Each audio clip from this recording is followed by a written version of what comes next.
Superstation, the future radio. Hey, I'm your host, Brother Michael Imhotep. It is Thursday, November 5th, 2020. And we are live. Hope everybody's doing well. Well, it has been a very busy Thursday as we wait on more election results to come out from the 2020 presidential election. We see that Joe Biden is closing in on Donald Trump in Georgia and Pennsylvania. We see the battleground state results are heating up. The contest is heating up. We're looking at the incredible shrinking president because his lead continues to shrink. He's going to be overtaken, it looks like, in Georgia. The last I saw, the lead that Donald Trump had in Georgia was 1,797 votes. And I was listening to a song preparing to come on the show tonight. I was listening to Charlie Daniels, The Devil Went Down to Georgia. So I ain't gonna make a joke about that, but that's what I was listening to. I was watching it on YouTube.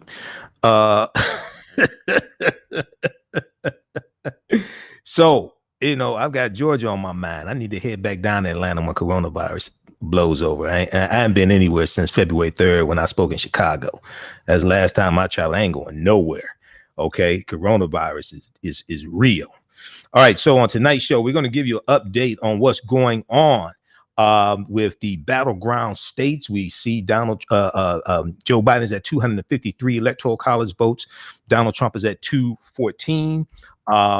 We know that Arizona was called for Joe Biden by the Associated Press, 2:50 a.m. Eastern Standard Time. I was on the Associated Press website. I get their email up. I get their morning emails, their morning newsletter each morning. I read that. And the Associated Press explained why they called the race Wednesday, November 4th, 2:50 a.m. for Joe Biden. They have an update and said they're continuing to look at the race, continue to monitor the race as well, because Donald Trump is closing in on Joe Biden's lead. It's not clear that Trump will be able to overtake Biden in Arizona. However, Arizona's 11 electoral college votes. Joe Biden is still ahead by 11,000 in Nevada. That's 6 electoral college votes. But Pennsylvania, now the lieutenant governor of Pennsylvania was interviewed on MSNBC this morning, and he said that he expects, at least this morning, he said he expected Joe Biden to win Pennsylvania based upon their predictive modeling by about 100,000 votes. I saw reporting from NBC News earlier today that it's estimated that Joe Biden will win Pennsylvania by 80,000 to 100,000 votes. That was reporting this morning. We'll see. We see as more votes come in from Philadelphia, mail-in ballots from Philadelphia. Joe Biden is cutting in deeply into Donald Trump's lead in Pennsylvania. Okay, so this is an example of how elections have consequences. This is an example how every vote counts. Your vote does matter. Okay, I know people want to make you think your vote doesn't matter. Usually they want to build up their social media platform. They want to increase their following. So they engage in this voter depression campaign that we've talked about here on the show. But if your vote didn't matter, why do people work so hard to suppress the African-American vote? If your vote didn't matter, why do people work so hard to suppress the African-American vote? We saw Donald Trump held a little temper tantrum press conference today, this evening. Okay. And I knew he was going to hold a press conference. I purposely didn't watch that BS. I don't have time for that. As much money as I'm paying the Comcast, I don't want to see that nonsense on my TV. So, so I read about it. We posted about it. He threw this temper tantrum, and he implied that the election is being stolen in Pennsylvania and being stolen in Detroit. Okay, in Michigan, especially Detroit. He implied that they're criminals, things like this. Hold on, dude. Wait a second, man. You were indicted. I mean, so you're unindicted co-conspirator number one. You were impeached in the U.S. House of Representatives. Okay, though Michael Cohen testified in front of Congress.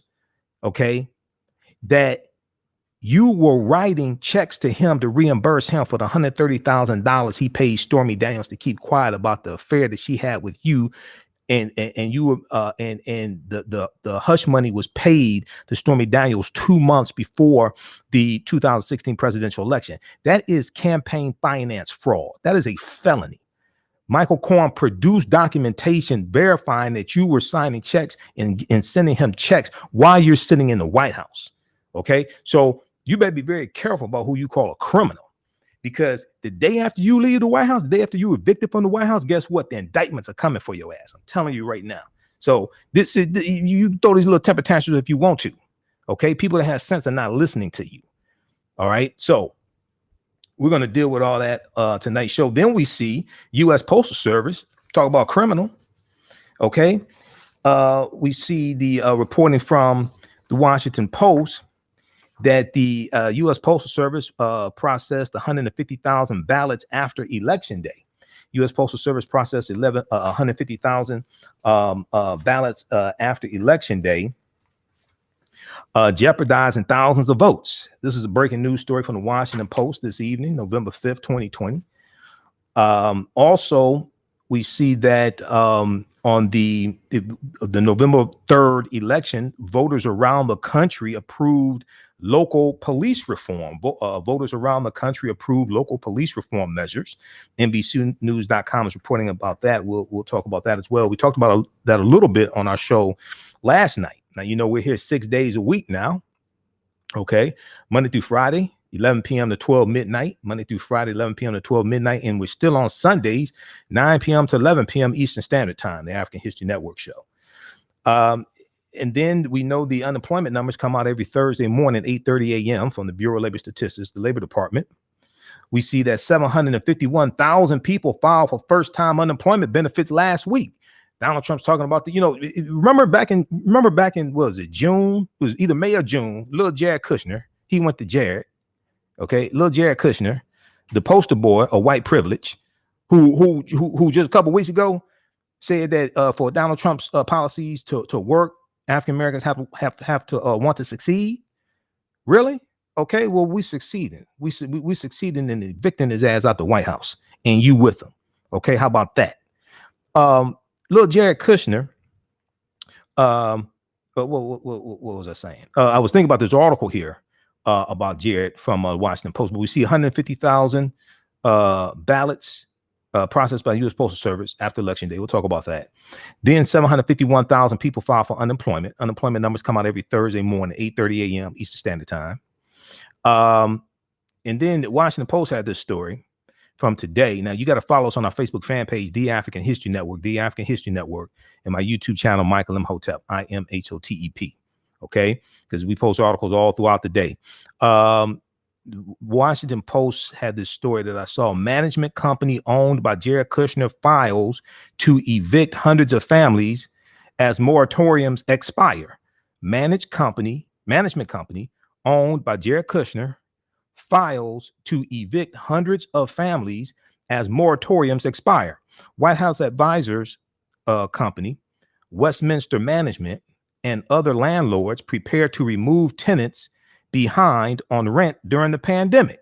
Well, this pandemic is largely your fault, Jared, as well as your father-in-law. Because when you go read the reporting from Vanity Fair, Vanity Fair did an expose on the Trump administration handling of the coronavirus. Jared Kushner made it clear the ventilators and the support that the blue states needed, they weren't going to get that support. They were giving it to the red states. Okay. Vanity Fair has a huge article dealing with this. If I remember correctly, they did 2 stories on this. We'll pull this up because I want you to go read this. So now this the same guy who just a couple weeks ago said that African Americans need to they have to want to succeed for Donald Trump's policies to succeed. He said they have to want to be successful. Okay, so why are you evicting them then? Why is your company evicting them that are behind on rent and the moratoriums have expired, but also the $600 a week in federal unemployment insurance has expired as well? Okay, so let me see here. There was one. We'll pull up this article. Oh yeah, this one right here. This was the big one from Vanity Fair from July 30th, 2020. Now, it's interesting. This came out the day before the unemployment, the $600 a week unemployment insurance from the federal government that expired July 31st, 2020. And Moscow Mitch McConnell and Republicans in the Senate did not come out with a bill. They did not come out with a bill to come to an agreement with the $3.4 trillion HEROES Act that Democrats in the House of Representatives passed in May 2020 to avoid this July 31st cliff, right? How Jared Kushner's secret testing plan went poof in the air. This is a huge expose from Vanity Fair exposing what happened July 30th, July 30th, 2020.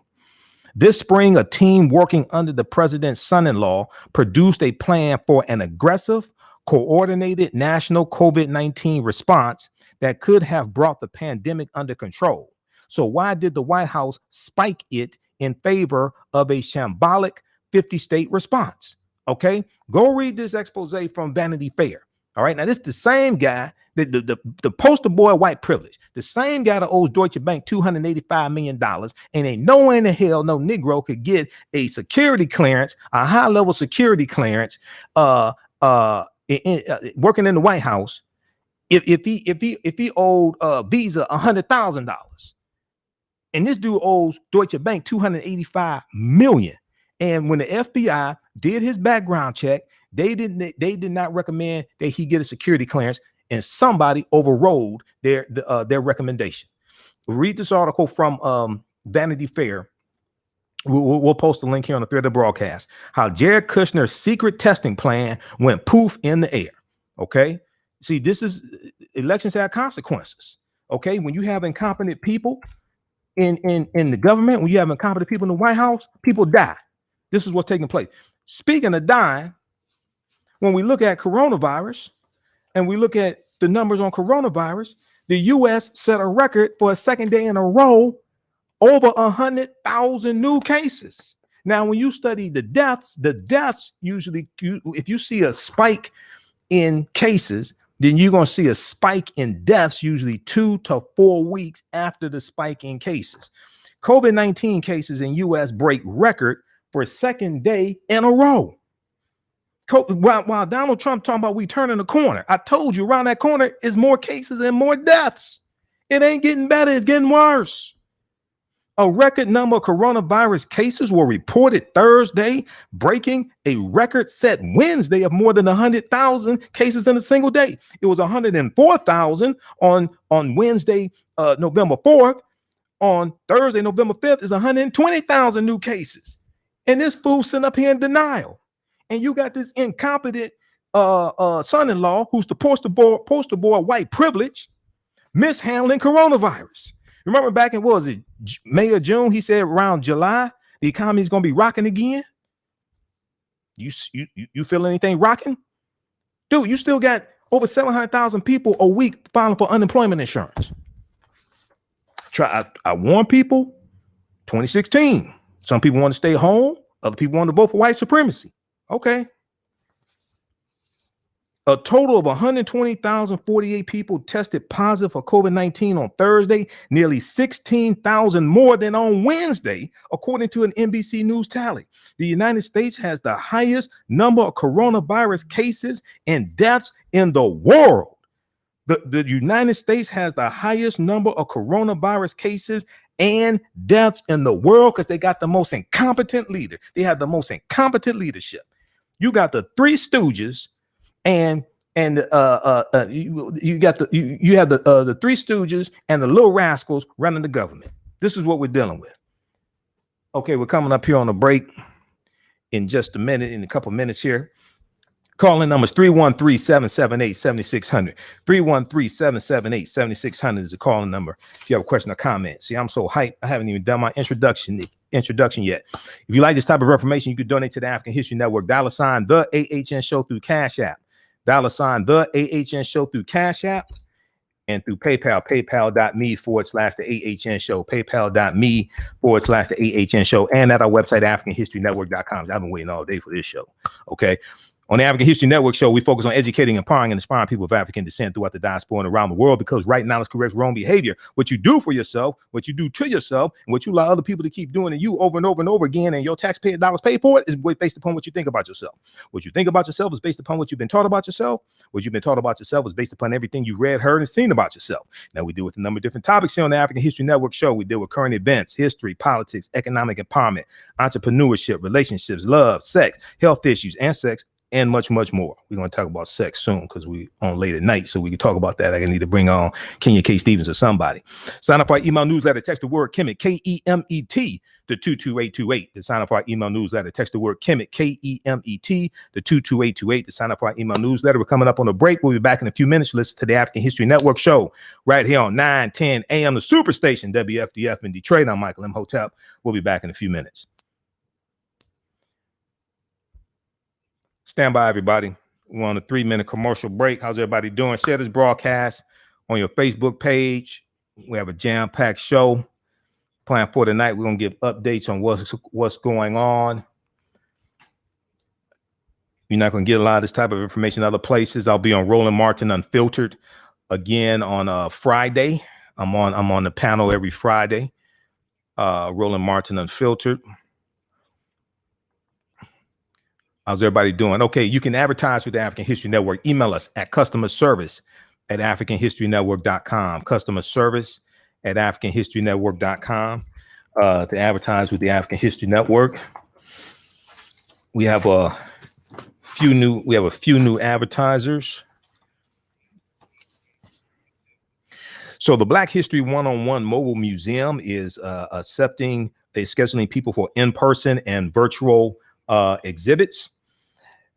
The founder of the Black History One-on-One Mobile Museum is Dr. Khalid El Hakim.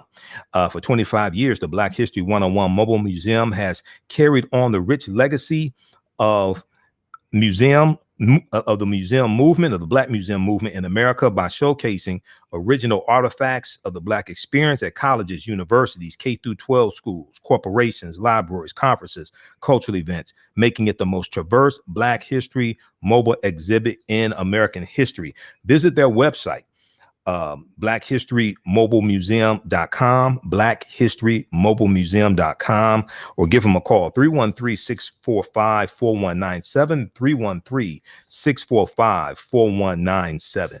Now, a lot of people want to invest in the stock market. We see the market is increasing because the investors think that Biden is going to win. Theprofitroom.com can help you if you want to learn about investing in the stock market. They are a trading and education company, theprofitroom.com. They are a trading and education company, and they specialize in day trading and one-on-one mentorship programs that are designed for beginners. They teach individuals how to create generational wealth through trading and investing in financial markets. Visit their website, theprofitroom.com, Profit, theprofitroom.com, and let them know you found out about this from the African History Network. Welcome back to the African History Network show right here on 9:10 a.m. the Superstation, the Future Radio. I'm your host, Brother Michael Imhotep. It is Thursday, May 5th, 2020, and we are live. Hope everybody's doing well. Those watching us on our Facebook fan page, The African History Network, The African History Network, and our YouTube channel, Michael Imhotep, IMHOTEP. Everybody, shout out to everybody watching us, and on 9:10 a.m. Superstation's Facebook fan page as well. And then also those listening on the iHeartRadio app. You can listen to me on iHeartRadio. You can listen to the African History Network show live on iHeartRadio. And then our shows are podcasted. I podcast our shows in audio podcast format on 9 different audio podcast platforms. So you can search for the African History Network show wherever you get your podcast from, including iHeartRadio, Castbox, Stitcher, iTunes, FM Player. And you can listen to audio podcasts of the African History Network show as well. We're all over the place. We are ubiquitous. Okay. All right. So let's continue. 313-778-7600 is the call-in number. If you have a question or comment, 313-778-7600 is the call-in number. if you have a question or comment. So let's look at a quick update.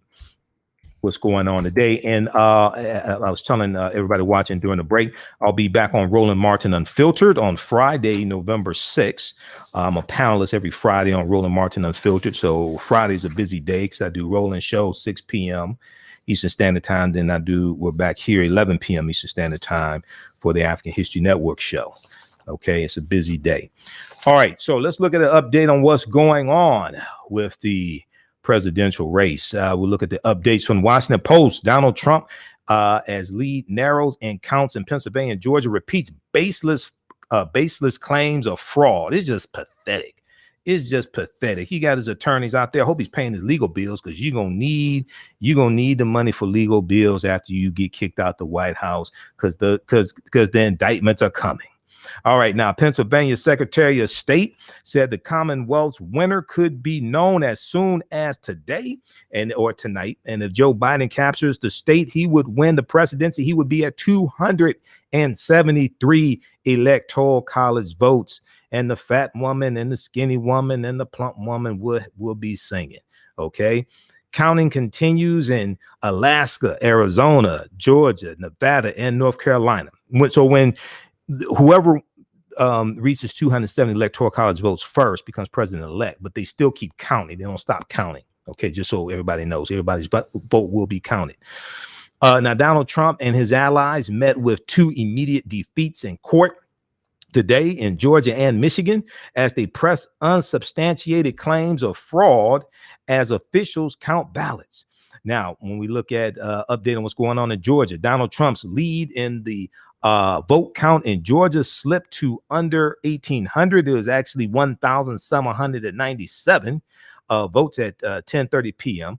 Eastern Standard Time. Just over 14,000 votes were left to be counted, and about 8,900 requested overseas and military ballots have till Friday to arrive. Now in Pennsylvania, the great state of Pennsylvania, Donald Trump's lead in the count dropped to about 26,000 votes as of 10:50 p.m. Eastern Standard Time. Joe Biden is closing in on him. Donald Trump, out of about 26 Democratic candidates, Joe Biden was the one Donald Trump feared the most. Because Donald Trump knew Joe Biden could go talk to those old white people that voted for President Obama in 2008, 2012, then voted for Trump. And he know Joe Biden could go talk to those old white people that voted for Trump in 2016 and maybe didn't even vote in 2008 and 2012. And he knew he could go get those votes. This is what I was saying.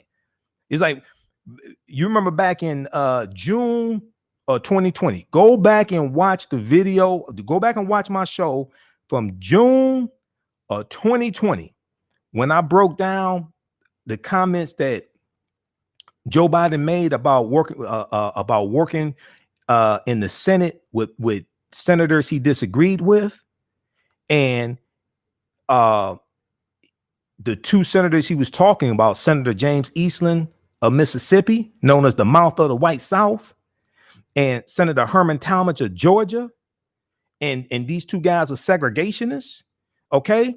And people were talking about segregationists and the term boy, and I went through and took you step by step through what was actually said and how the media was misrepresenting what was said, and how people I like Reverend Al Sharpton, but what Reverend Al Sharpton was saying was wrong. What Cory Booker was saying was wrong. Then Reverend Al Sharpton interviewed Joe Biden face-to-face on MSNBC. It was about June 30th, 2020. Joe Biden laid out everything. See, here's what happened. Joe Biden, what nobody wanted to say was the 2 segregationists Joe Biden was talking about working with were Democrats. These were 2 go research Senator James Eastland of Mississippi. There's a picture of Senator James Eastland sitting in his Senate office with the Confederate battle flag behind him. Senator James Eastland was the chair of the Senate Judiciary Committee when Joe Biden becomes a senator. If you want to get anything done on the Senate Judiciary Committee, you got to work with the chairman. Just like some of you all have managers or team leaders or department heads at your job that are Trump supporters. You can't stand them, but you got to work with them to get the job done, to get your expense report signed off on, to get your time card signed off on, or whatever. So what he was explaining was being able to work with people that you disagree with and get the job done. But he also talked about defeating them as well. Okay. So so it was two words people picked out of the whole conversation: segregationist and boy. So when Joe Biden said they called me son, not boy, what he was talking about, when you listen to the full story, and he explained this to Reverend Al Sharpton June 30th, 2019. And then a few days later on Politics Nation,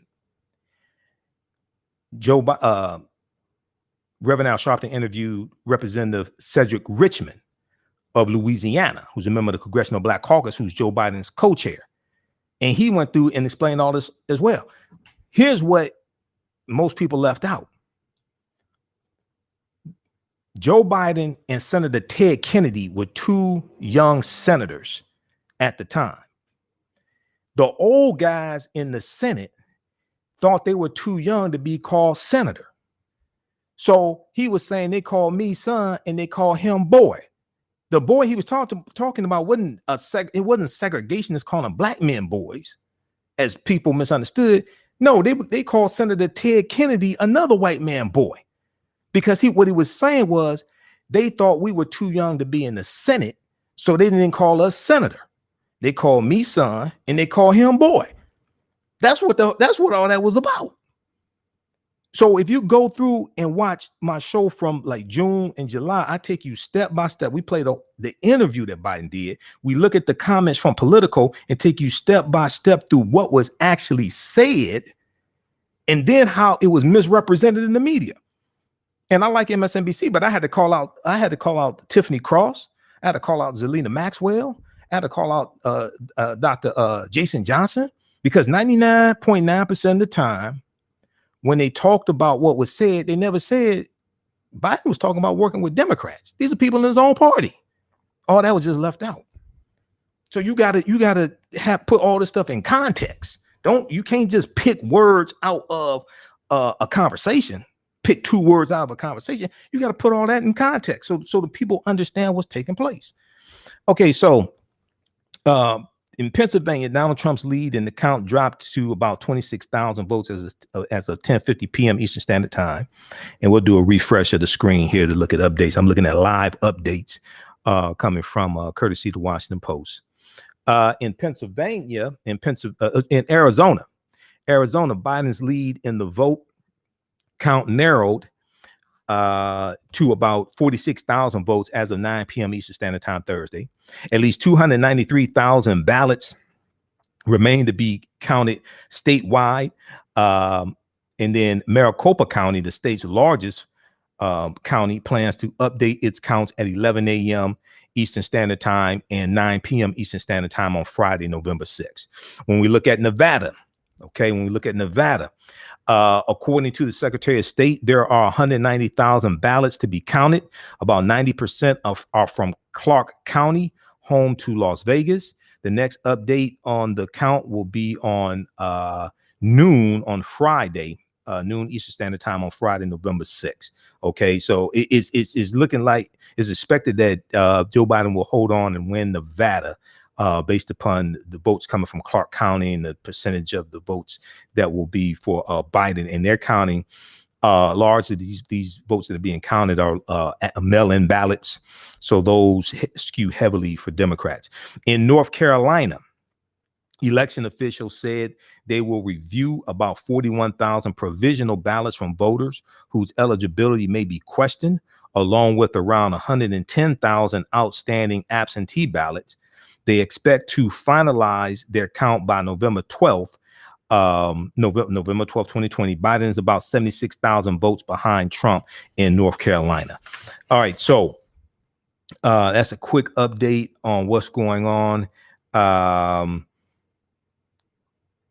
There with these battleground states. Let's see. Pennsylvania's top election officials says most ballots to be counted by Friday, November 6th. All right. And let's do a quick refresh of the screen here. 313-778-7600 is the call-in number. If you have a question or comment, 313-778-7600 is the call-in number. If you have a question or comment. And, you know, I've said this before. I'll say it again.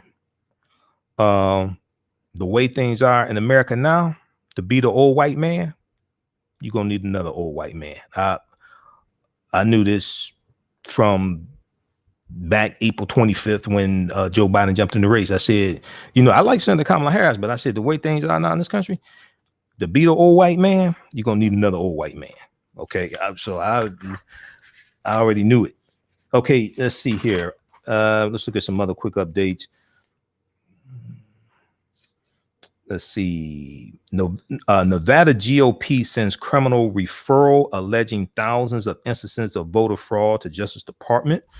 And let's see if we let's look at this live update also. Let's see if we have this. Okay, I'm going to go back to that article also dealing with Jared Kushner. He went to Jared. Nevada GOP sends a criminal referral alleging thousands of instances of voter fraud to the Justice Department.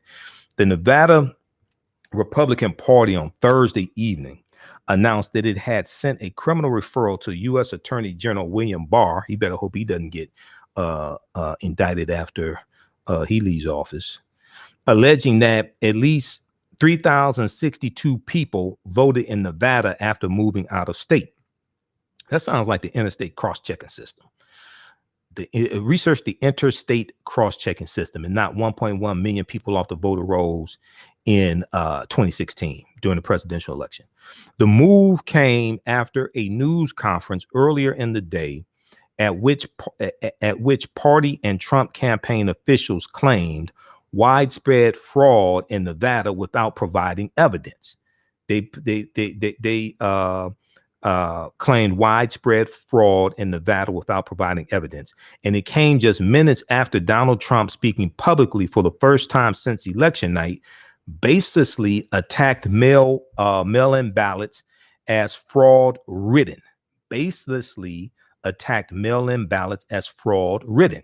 Now, the party's lawyers sent to Attorney General William Barr a list of voters identified by cross-checking voter registration names and addresses with the National Change of Address database.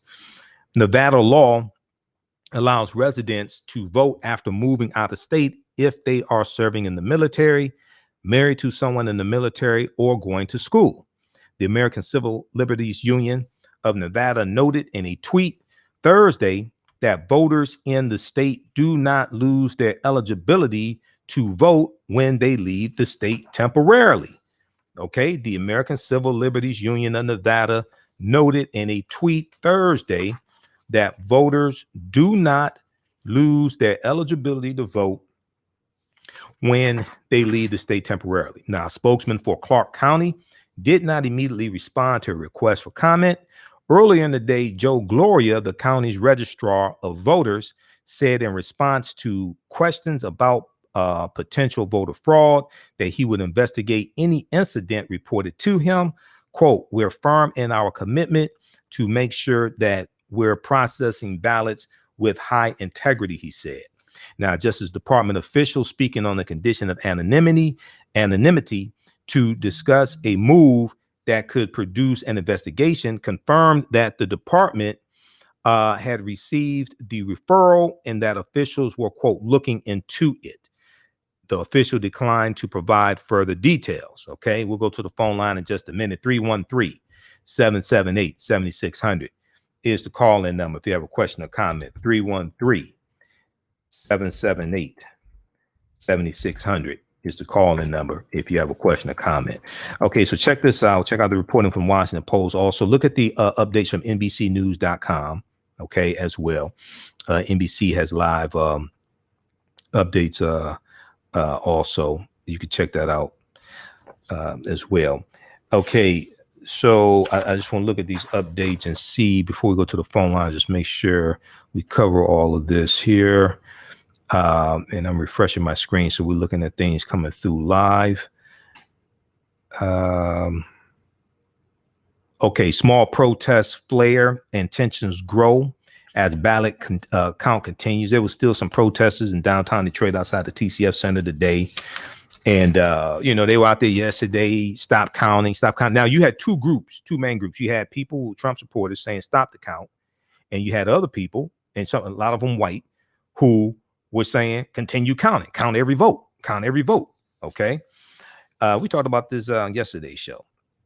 Small protests flare and tensions grow as ballot count continues. Various groups across the country pledged to continue protests outside ballot counting locations in Phoenix, Philadelphia, Las Vegas, Atlanta, and Detroit on Thursday as the final tallying of ballots continued in key states. Now, why don't you go out to your neighborhood? Why don't you go out to your local voting location, wherever they're tallying votes? Why don't you go out there and protest out there?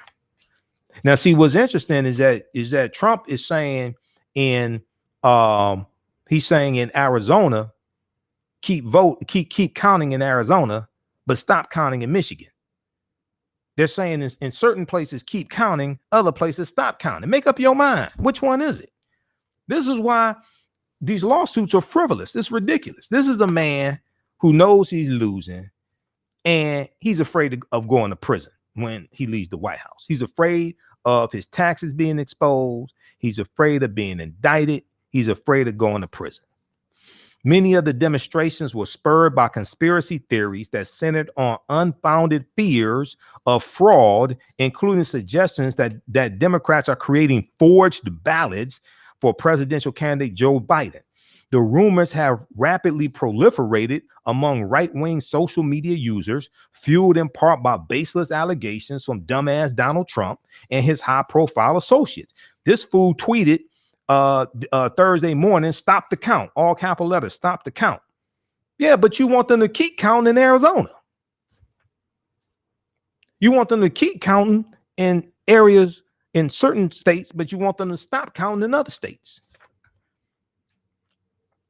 Okay, now military ballots could play a greater role in narrow state counts. Now, in most states, military ballots have 7 to 10 days or so, or in some cases longer than that, to come to be allowed to come in after election day. This is set by the state legislature. Okay, so this is all known up front. Votes cast by so these ain't this is not fraud, Donald Trump. Okay. Y'all knew this ahead of time. Votes cast by military personnel could assume greater importance as the race between Trump and Biden narrowed to a handful of battleground states that accept service members' ballots after election day. Authorities in Georgia, North Carolina, Nevada, Arizona, Pennsylvania, and Alaska continued to count ballots and wait for others yet to arrive, including those cast by uniformed troops and their families stationed away from their homes. Now, you're going to try to say that people in the military, their ballots shouldn't count? Is that the argument you're going to make? Why you call them suckers and losers? Those that are risking their lives and things like this? You going to say that their ballots don't count? Is that how you want to do this? Let's go to the phone lines. Let's go to John. John, welcome to the African History Network show. Thanks for holding. Tell us where you're calling from, John. Thank you. I'm calling from the Detroit. I'm calling from East Side. Thank you, Hotep. I wonder if he don't remember what he really said about the military services, the men and women in service. According to Donald Trump, he has one of the world. According to Donald Trump, he has one of the world's greatest memories. But it doesn't seem like that sometimes. But go ahead. Yeah, well, I hear you loud. I want to ask you, first of all, where is oh my God, you call her name earlier? You had to check her about Joe Biden. I forgot it. Jared Kushner? What do you mean? No, no, the young lady that used to be on Reverend Show. Tiffany Cross. Tiffany. Yeah, I know she's a fellow. I know she's a fellow at Harvard University. I think she's still with the Beat DC, the newsletter. I see her a little bit on MSNBC, not as much as before. I think she's busy. I know she used to be on Reverend Al Sharpton's show, Keeping It Real, every Tuesday, but she's not on Tuesdays now. So I sometimes I talk to her every now and then on Twitter. I need to check and see what's going on with her. Yeah, because I thought she was very, very polite and she was very knowledgeable. But she did get that wrong. In general. Who is this Klein come to Detroit, raise his hands with this ridiculous truck, telling him to come and protest and file some type of suit? The judge was outrageous by him coming in there with that trash he had. And so forth. You talking about the lawsuit? You talking about the lawsuit here in Michigan? Yeah. That was thrown out. Those a frivolous lawsuit that was thrown out. These are the Trump. These are all distractions, man. It's like, okay, man, go ahead with your little lawsuits, all this stuff. I ain't even focusing. I'm not focused on that. All right. Well, okay, and the client went on the website from Texas. Put that garbage on the website, and then later on today they called him a big lie. He called and said that he was wrong. He apologized to him. People. What are you talking about, John? What are you talking about? What are you talking about? Some character put a big lie up on the thing about the tax by Detroit voters, and they was committing fraud, and they wanted the people to see. Well, but that's what Trump said. Trump said that he said that about Detroit and Philadelphia today. In his little press conference that he did. Yeah, but you know the real criminals in the White House. So tell me about it, and I want to thank you and the knowledge and power, and you keep up the good work. All right, John. Like Georgia, I like to hear from Georgia, man. Whoa, okay. All right, John. Keep listening. Thanks for calling. All right. Okay, let's get to some of these other stories quickly here. We're going to continue on our social media platforms as we do usually. We usually go past an hour because I have so much information.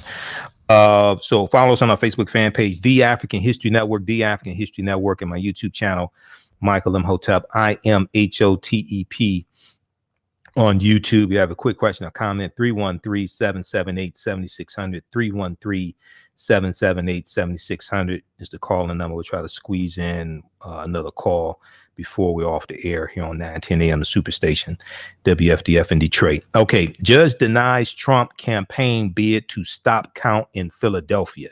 Judge denies Trump campaign bid to stop count in Philadelphia.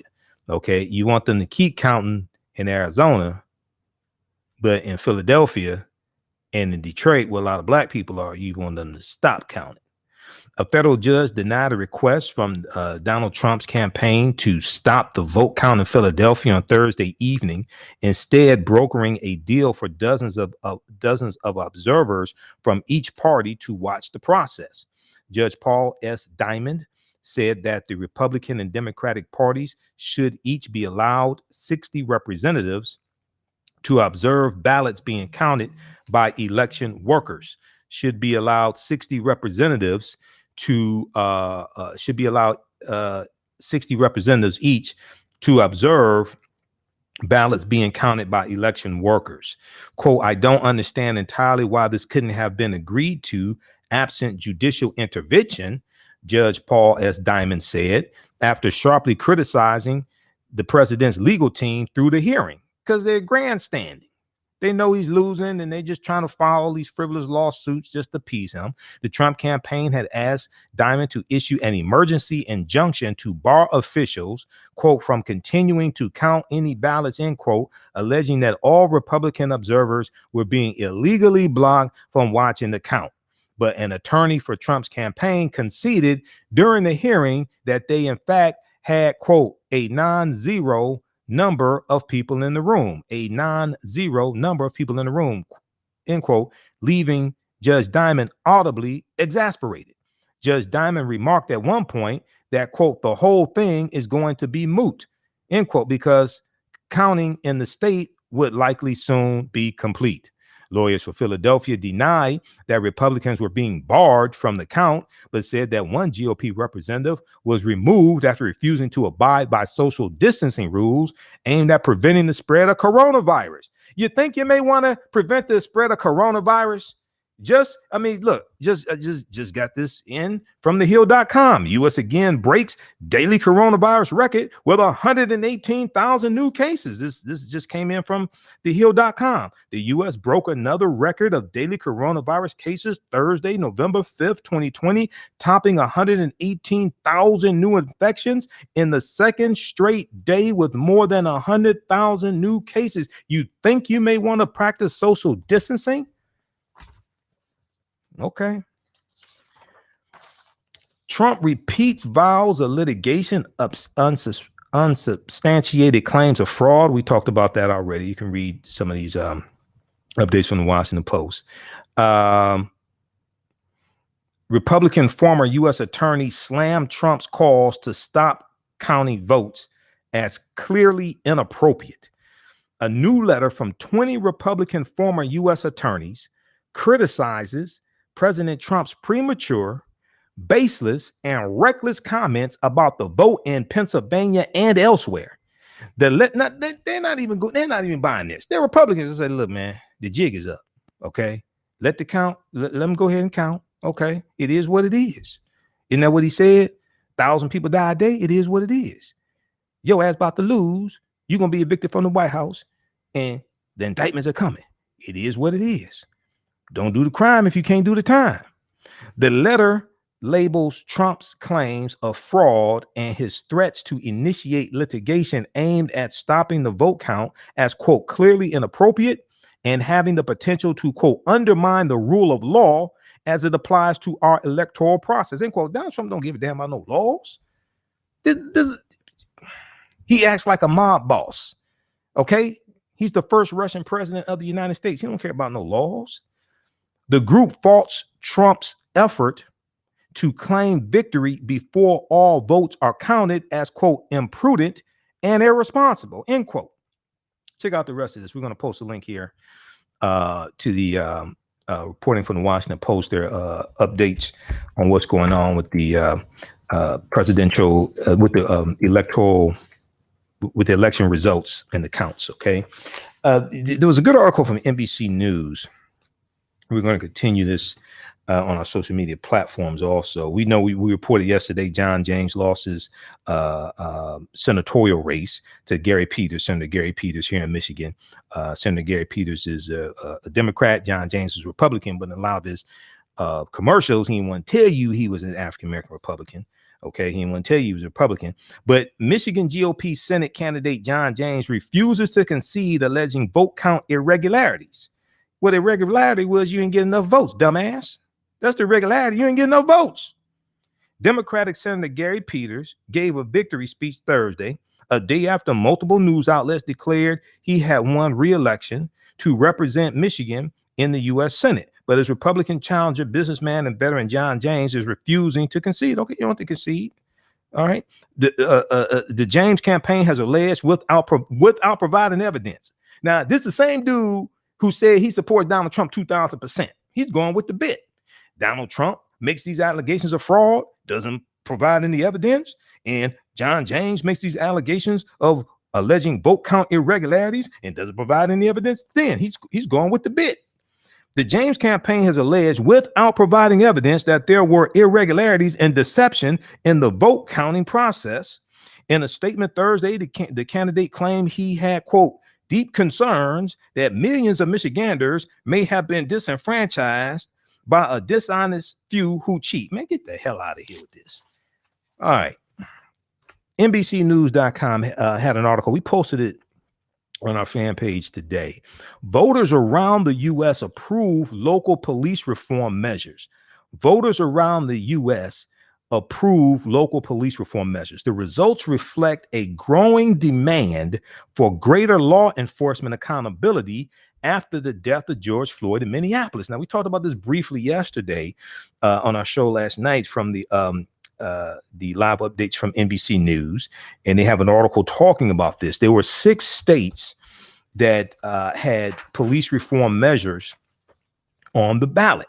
Okay, the November 3rd ballot. Voters in at least 6 states overwhelmingly approved police reform measures on election day, reflecting a growing demand for greater law enforcement accountability after the death of George Floyd, May 25th, 2020, in Minneapolis, Minnesota.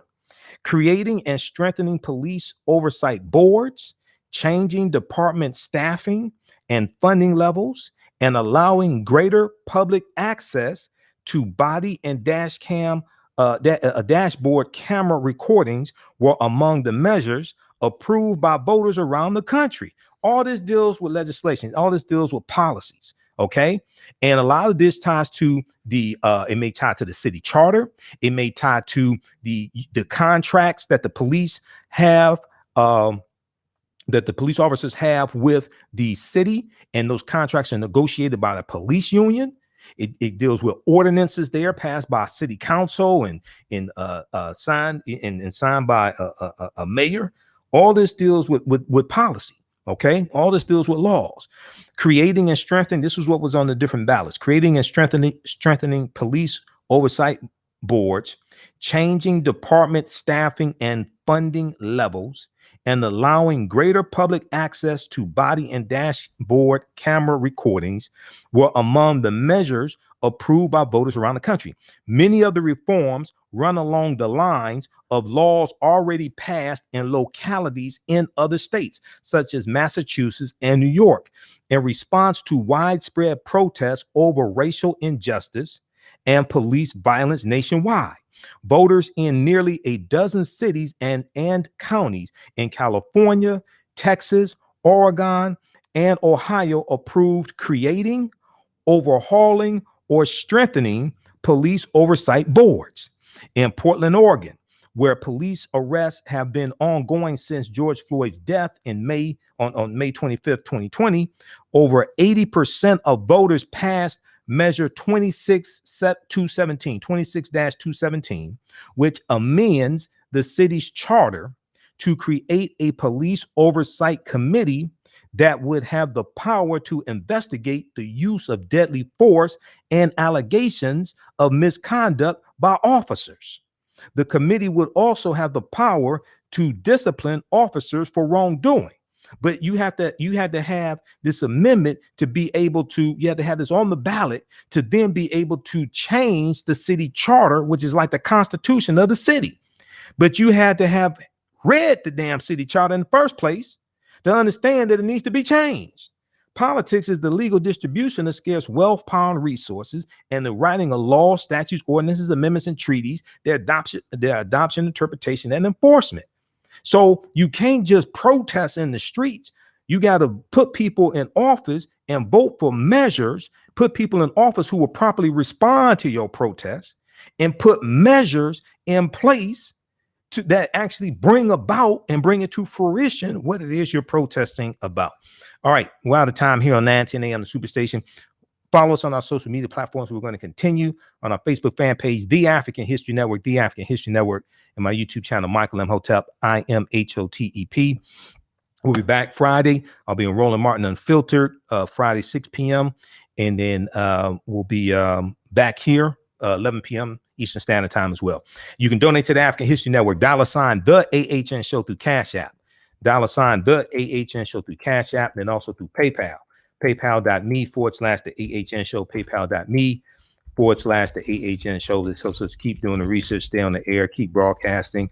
And we're here 6 nights a week now instead of 1 night a week. Okay, so we definitely appreciate the support. Visit our website, AfricanHistoryNetwork.com.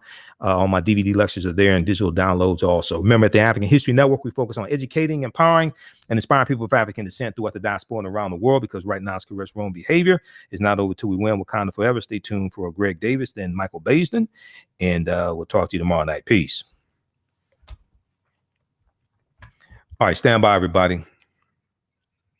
Stand by. Let me disconnect this call. All right. Usually on Sunday nights, I'm usually at the radio station broadcasting, but because of COVID-19 executive orders from Governor Gretchen Whitmer, they have us broadcasting from home. So when things open back up, at least on Sunday nights, I'll be back. I'll be back in the radio station. I don't know exactly when that's going to be, but Monday through Friday, I'll still broadcast from home, unless maybe it's a big interview or something I want to do. I'll go into the studio. All right, let's continue. How's everybody doing? Hey, if you want to advertise with the African History Network, email us at customerservice@africanhistorynetwork.com, customer service at africanhistorynetwork.com, and African American business owners, post the name of your business here on the thread of the broadcast. Okay. And then you can email us at customer service at africanhistorynetwork.com, and we'll let you know how you can advertise on our daily show.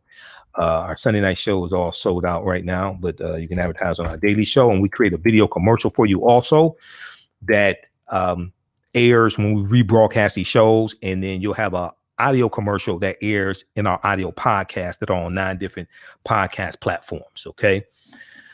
All right. So let's continue here. So right before the break, we were talking about some of the initiatives that were on the ballots around the country, the November 3rd election, dealing with police reform. NBCnews.com has this article: voters around the U.S. approve local police reform measures. All right. And so we're going to continue with this. Let's give a shout out to agency. We got Kevin, Deborah, look at everybody watching us on the social media platforms: Jackie, Sandy, Tanya, Lillette, just a few of the people watching us. Let's see who we have: Gregory, Greg Osborne, Cedric, Keith, Rachel, Gregory, Offset. How you doing, Offset? Isis. She follows me on my personal page. How you doing, Offset? Sherwin. Okay, just a few of the people. Okay, so clashes in Seattle, Washington, where protesters set up an autonomous zone. From police over the summer was a likely impetus in King County, Washington, to pass several reform measures, including establishing a civilian-led Office of Law Enforcement Oversight, which would have legal authority and subpoena power to examine other misconduct. It was passed with more than 82% of the vote. This is why you can't, on the one hand, complain about police this, police that, police this, police that, then don't put these measures on the ballot to correct what's wrong, and then don't vote for the measure. That doesn't make sense. Now, some people just want to keep complaining and not do a damn thing.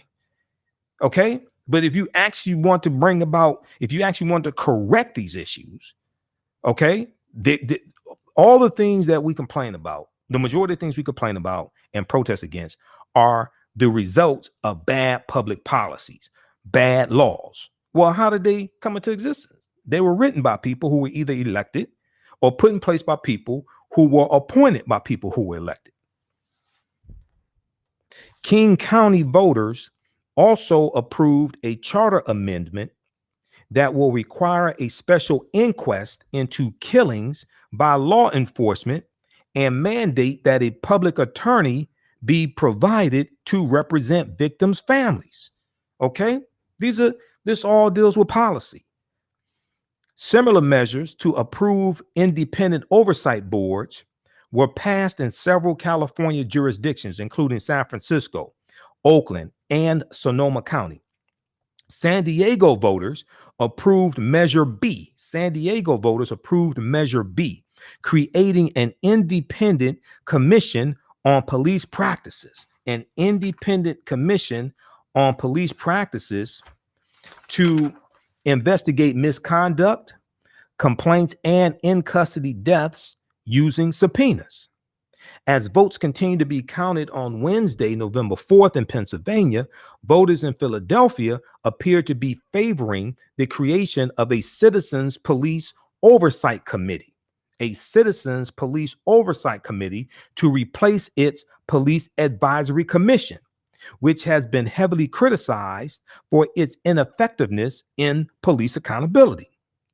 Also appearing, headed for approval in Philadelphia, was a proposal to add language to the city charter calling on the police department to, quote, eliminate the practice of unconstitutional stop and frisk consistent with judicial precedent. Also appearing headed for approval in Philadelphia was a proposal to add language to the city charter. Once again, a lot of this stuff, a lot of people doing all the protests and things like this, got to read the city charter, because the charter is like the constitution of your city. To add language to the city charter calling on the police department to, quote, eliminate the practice of unconstitutional stop and frisk consistent with judicial precedent, end quote. Now, protests erupted after Philadelphia police last month of October, fatally shot Walter Wallace Jr., and we have an update in that case also. So we'll go to, I was looking at the reporting from NBC Nightly News, because I monitor about 35 different news sources on a daily basis. So I'm read Associated Press, New York Times, Washington Post. If you look at the articles I post here on our fan page, the African History Network, you see I read a number of different news sources daily. Let's see. Okay, so protests erupted after Philadelphia police in October fatally shot Walter Wallace Jr., 27 years old, an African-American man, while responding to a call about a man armed with a knife. Now, police have said that officers ordered Walter Wallace Jr. to drop the knife several times, but that he continued to advance on them while holding it. Both officers fired their guns, striking Wallace in a shoulder and the chest, officials said. Now, let's look at the update in this case. Philadelphia police released body cam video of Walter Wallace shooting. And let's go to NBCnews.com and pull this up, see if we can see if they have an article here dealing with this also. We'll look at this. Okay, newly released body camera video is revealing what happened in the final moments before Philadelphia police shot and killed Walter Wallace Jr. last month. And let me see here. Is it okay? I think this is the article here. This is police. Okay, yeah. Philadelphia police released 911 calls, body camera video, and fatal shooting of Walter Wallace. Okay, so we'll post a link. This came out November 4th, 2020, posted at 10:18 p.m. Eastern Standard Time. So it was Wednesday night that this reporting from NBC News came out. It is the first time the department has publicly released body-worn video from an officer involved shooting, the commissioner said. Okay, I'm going to post this link here for this article for you all to check this out. All right, now the video shows Wallace, a 27-year-old African-American man, outside a home and holding what appears to be a knife, a knife in hand. The officers repeatedly yell at Wallace to put the knife down as he walks around and then into the street. As Wallace moves in the direction of the officers, they fire multiple shots. Wallace then falls to the ground and his anguished mother rushes over to his body. Wallace's family has said he struggled with mental health issues and that they had called 911 to ask for an ambulance, not for police intervention. The officers involved have been assigned to restrictive duty pending the investigation, the department said. So that's from NBC Nightly News, from their newsletter, because I get newsletters, email newsletters all throughout the day. I get email updates all throughout the day from different news sources. And I just want to check some of so we got the reporting from thehill.com dealing with coronavirus. And we're going to go to the Washington Post, and we're going to go to the coronavirus updates from the Washington Post in just a minute here. I wanted to complete the segment dealing with the election results, but let's I want to look at the rest of this article here from dealing with Walter Wallace Jr. Okay, so he was shot October 26 after officers responded to a call about a man armed with a knife, police said at the time. Wallace's family has previously said that he struggled with mental health issues, including bipolar disorder, and that they called 911 to request an ambulance in the hope that he would receive medical intervention. Request an ambulance in the hope that he would receive medical intervention.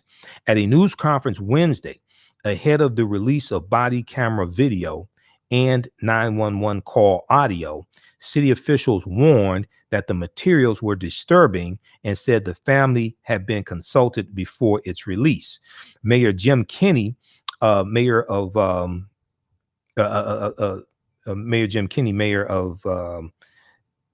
Philadelphia, Mayor Jim Kenney said the video footage contains graphic and violent images and may be intense and traumatic for some to watch. But greater transparency is necessary in making meaningful changes in our city and to keep our offices, institutions, and departments accountable. Now, both the audio and video released on Wednesday, November 4th, were edited by the Philadelphia Police Department and approved by the Wallace family. Police Commissioner Danielle Outlaw said it was the first time the department had publicly released body-worn video from an officer-involved shooting.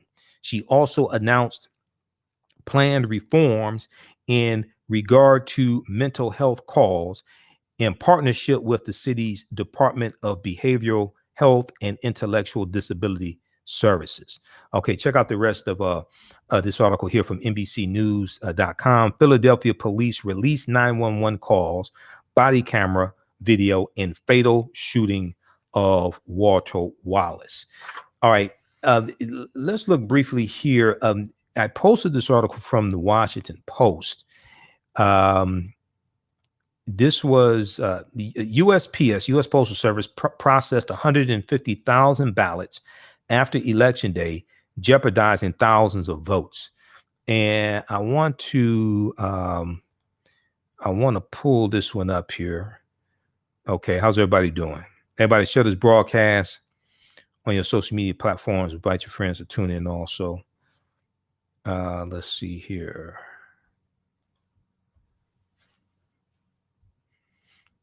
Okay, the number of mailed ballots not delivered by November 3rd is expected to grow as more postal data is released in the coming days.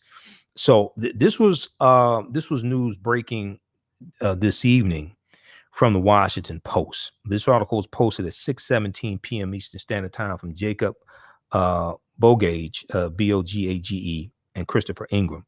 More than 150,000 ballots were caught in U.S. Postal Service processing facilities and not delivered by Election Day, agency data shows, including more than 12,000 ballots in 5 of the states that have yet to be called for either Donald Trump or Democratic challenger Joe Biden. Despite assurance from the U.S. Postal Service leaders that agency officials were conducting daily sweeps for misplaced ballots, the service acknowledged in a court filing Thursday, November 5th, that thousands of ballots had not been processed in time. The U.S. Postal Service acknowledged in a court filing on Thursday that thousands of ballots had not been processed in time, and that more ballots were processed Wednesday than on Election Day. More ballots were processed Wednesday than on election day. The number of mailed ballots the Postal Service did not deliver by election day is expected to grow as more data is released in the coming days. Some election experts worry such delays could run up against even more generous ballot acceptance windows that some states have granted. Okay, so this is some more incompetence. In several swing states, late ballots will still be counted as long as they were postmarked by election day and received by Friday, November 6th, according to state law. Let me repeat this. In several swing states, late ballots will still be counted as long as they were postmarked by election day and received by Friday, November 6th, according to state law. They include Nevada, where 4,518 ballots arrived after election day, as well as North Carolina, where it was 2,958 ballots that arrived after election day, and Pennsylvania, 3,439 ballots arrived after election day. But in other states, such as Arizona, where 864 ballots were delayed, and Georgia, where 853 ballots were delayed, votes that did not reach election officials by November 3rd will be disqualified. Votes that did not reach election officials by November 3rd will be disqualified. So that's based upon state law. Like I said before, you don't have a national presidential election. You really have 50 individual state elections. Different states have different laws based upon the laws that pass the state legislature, the state House of Representatives, and the state Senate, and then signing the law by a governor. All right, let's continue here. So the Postal Service had warned voters not to mail ballots within 1 week of the election. The Biden campaign changed its messaging to encourage voters to use drop boxes or vote in person to avoid mailing their ballots within 10 days of the election. This is what I was telling people here on my show. I told people don't put it in after certain date. Don't put it in the mail. Take it to your city clerk's office or where you have to take it, and take it and put it in the box, or vote in person early. Because that's what I did. I voted last Thursday. I voted in person, did early voting. It was still absentee. You fill out the form, all that stuff, but you go in person and do it. I was in and out in 25 minutes. And because I didn't want to send it through the mail, because I see what Donald Trump is doing, and U.S. Postmaster Louis DeJoy, who was a Trump campaign donor. I see what they're doing, so I ain't going for that. No, I told people go vote early in person, okay, to avoid that nonsense. So the Postal Service had warned voters not to mail ballots within 1 week of the election. The Biden campaign changed its messaging to encourage voters to use drop boxes or vote in person and avoid mailing their ballots within 10 days of the election. And let me, I want to pull up the live updates from NBC News also. Okay.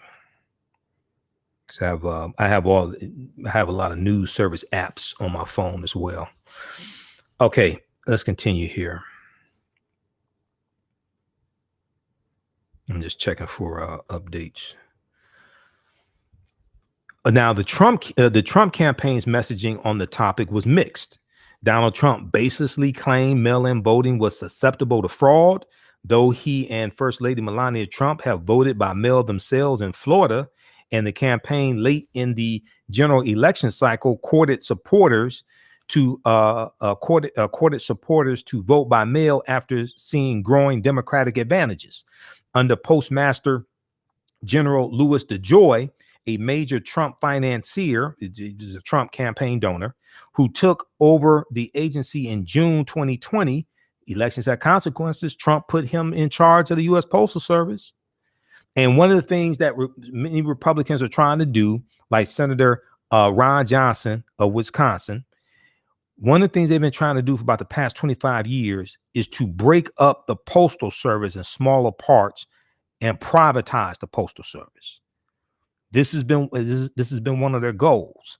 And this is something that Louis DeJoy is believed that he's trying to expedite also. The breaking up of the Postal Service and the privatization of the Postal Service. In the Postal Service, if I remember correctly, and I heard different statistics on this, but if I remember correctly, I think the U.S. Postal Service has about 633,000 employees, and I want to double check that. I think it's about 633,000 employees and about 21. Well, there were 2019 496,934. Let's look at this. USPS.com, facts, USPS.com. There were 496,934 career employees in 2019. The number of non-career employees was 136,174. Total mail volume in 2019 was 142.6 billion pieces. So yeah, that's about 600,000 employees total. Well, close, maybe 633, right around there. Let's see. Facts.usps.com. 496,934 career employees. And the number of non-career employees, 136,000. So you're dealing with like over 600,000 employees, about 21% African-American. Okay. When we look at the U.S. Postal Service. So we'll post this here as well. Okay, put that on the thread of the broadcast. All right, we've got Manaja. How you doing, Manaja in Detroit? Offset, ISIS, Lillette Burrows. Okay, they're watching also. African-American business owners, post the name of your business here on the thread of the broadcast. Email us at customer service at africanhistorynetwork.com, customer service at africanhistorynetwork.com. And we'll let you know how you can advertise with the African History Network. We can get you up and running in a day or so. And you can advertise on our nightly show. Okay. All right. So we have a couple of new advertisers also here. We have a few spots left on our nightly show. Sunday night show is all sold out. TheProfitRoom.com. So the stock market is surging. It anticipates Joe Biden being president, somebody who's stable, mentally stable. And TheProfitRoom.com is a stock market, trading, and education company. You may have seen the article BlackNews.com had about them a year or so ago. They offer mentorship programs that are designed for beginners. They teach individuals how to create generational wealth through trading and investing in the financial markets. Now, they specialize in day trading and one-on-one mentorship, but they also provide educational stocks, options, futures, foreign exchange markets or Forex, capital preservation, and risk management. Visit their website, theprofitroom.com, theprofitroom.com. For more information, let them know you found out about this from the African History Network. All right, now the Pink Bakery, the pinkbakery.com wants to know, have you tasted the world famous No Frowny Brownie yet? Okay, if not, what are you waiting for? They are vegan free. They are vegan, gluten free, and free of the big 8 allergens. All right, visit their website, thepinkbakery.com, thepinkbakery.com, and they are the first Black owned big 8 allergen free baking mix company, and you can order the No Frowny Brownie mix today. Okay, let's continue here. All right, so check out the article here from USPS, from Washington Post, then with the U.S. Postal Service. Under Postmaster General Louis DeJoy, a major Trump financier who took over the agency in June,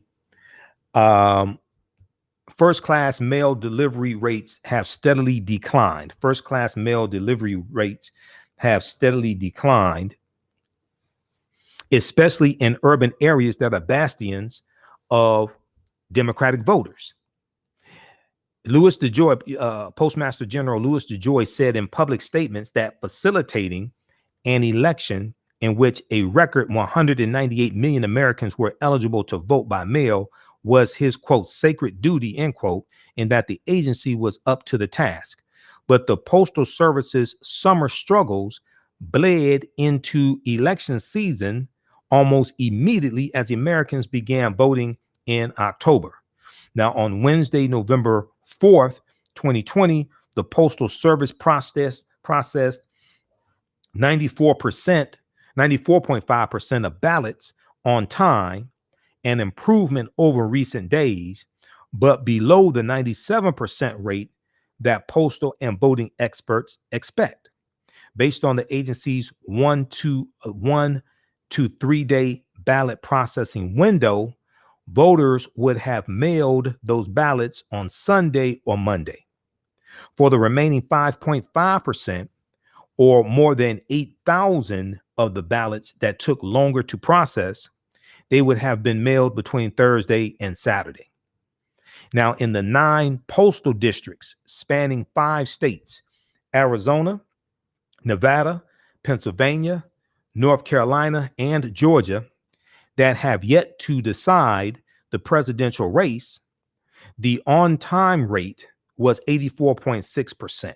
In the 9 postal districts spanning 5 states, Arizona, Nevada, Pennsylvania, North Carolina, and Georgia, that have yet to decide the presidential race, the on-time rate was 84.6%.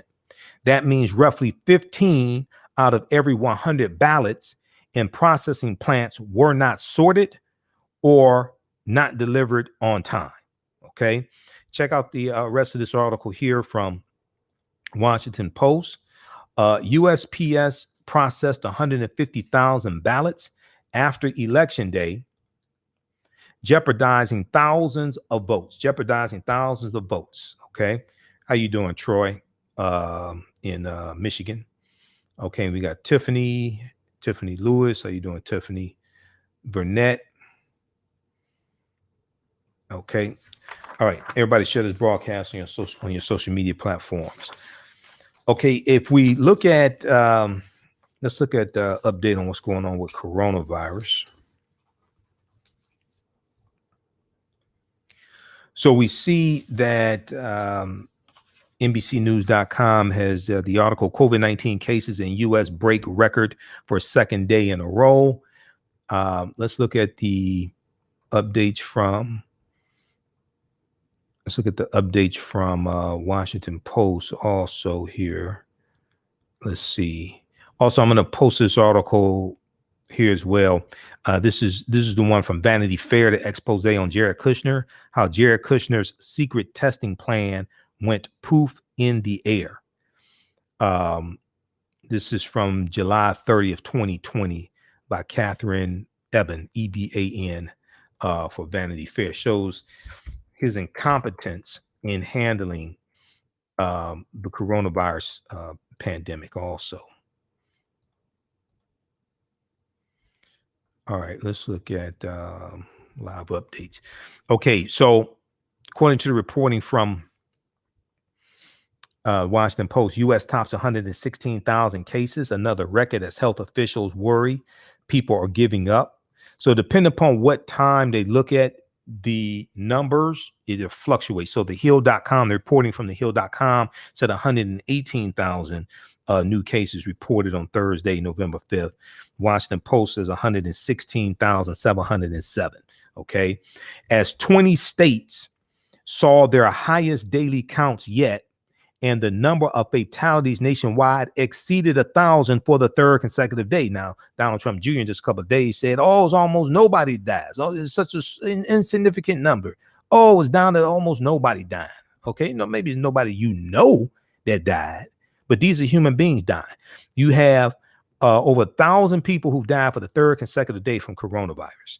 You have 116,000, at least 116,707 new infections, and the infection rate is spreading. The infection rate is spreading. So if we look at some updates here, we saw I saw the story earlier today. A poll worker in Missouri tested voting polls. A poll worker in Missouri tested positive for coronavirus, ignored instructions to self-isolate, worked on election day, and has now died, according to officials in St. Charles County. Now, an apartment company owned in part by White House senior advisor, an apartment company owned in part by White House senior advisor Jared Kushner has filed to evict hundreds of families during the pandemic. Okay, we talked about that briefly. Let's go. I'm going to post this article here as well. This is from the Washington Post. We talked about this earlier in the show. Management company owned by Jared Kushner files to evict hundreds of families as moratoriums expire. White House advisors company Westminster Management and other landlords prepare to remove tenants behind on rent during the pandemic. Okay. And they show this picture of this sister, Tashika Booker, walks with her son, Cry, C-R-I-E, or Cree, I think it's Cry, C-R-I-E, who's 2 years old, at Owings Run, O-W-I-N-G-S, Owings Run, an apartment complex owned and operated by Jared Kushner's Westminster Management in Owings Mill, Maryland. So this article is from November 5th, 2020, Thursday, November 5th, 2020, posted at 6 a.m. Eastern Standard Time.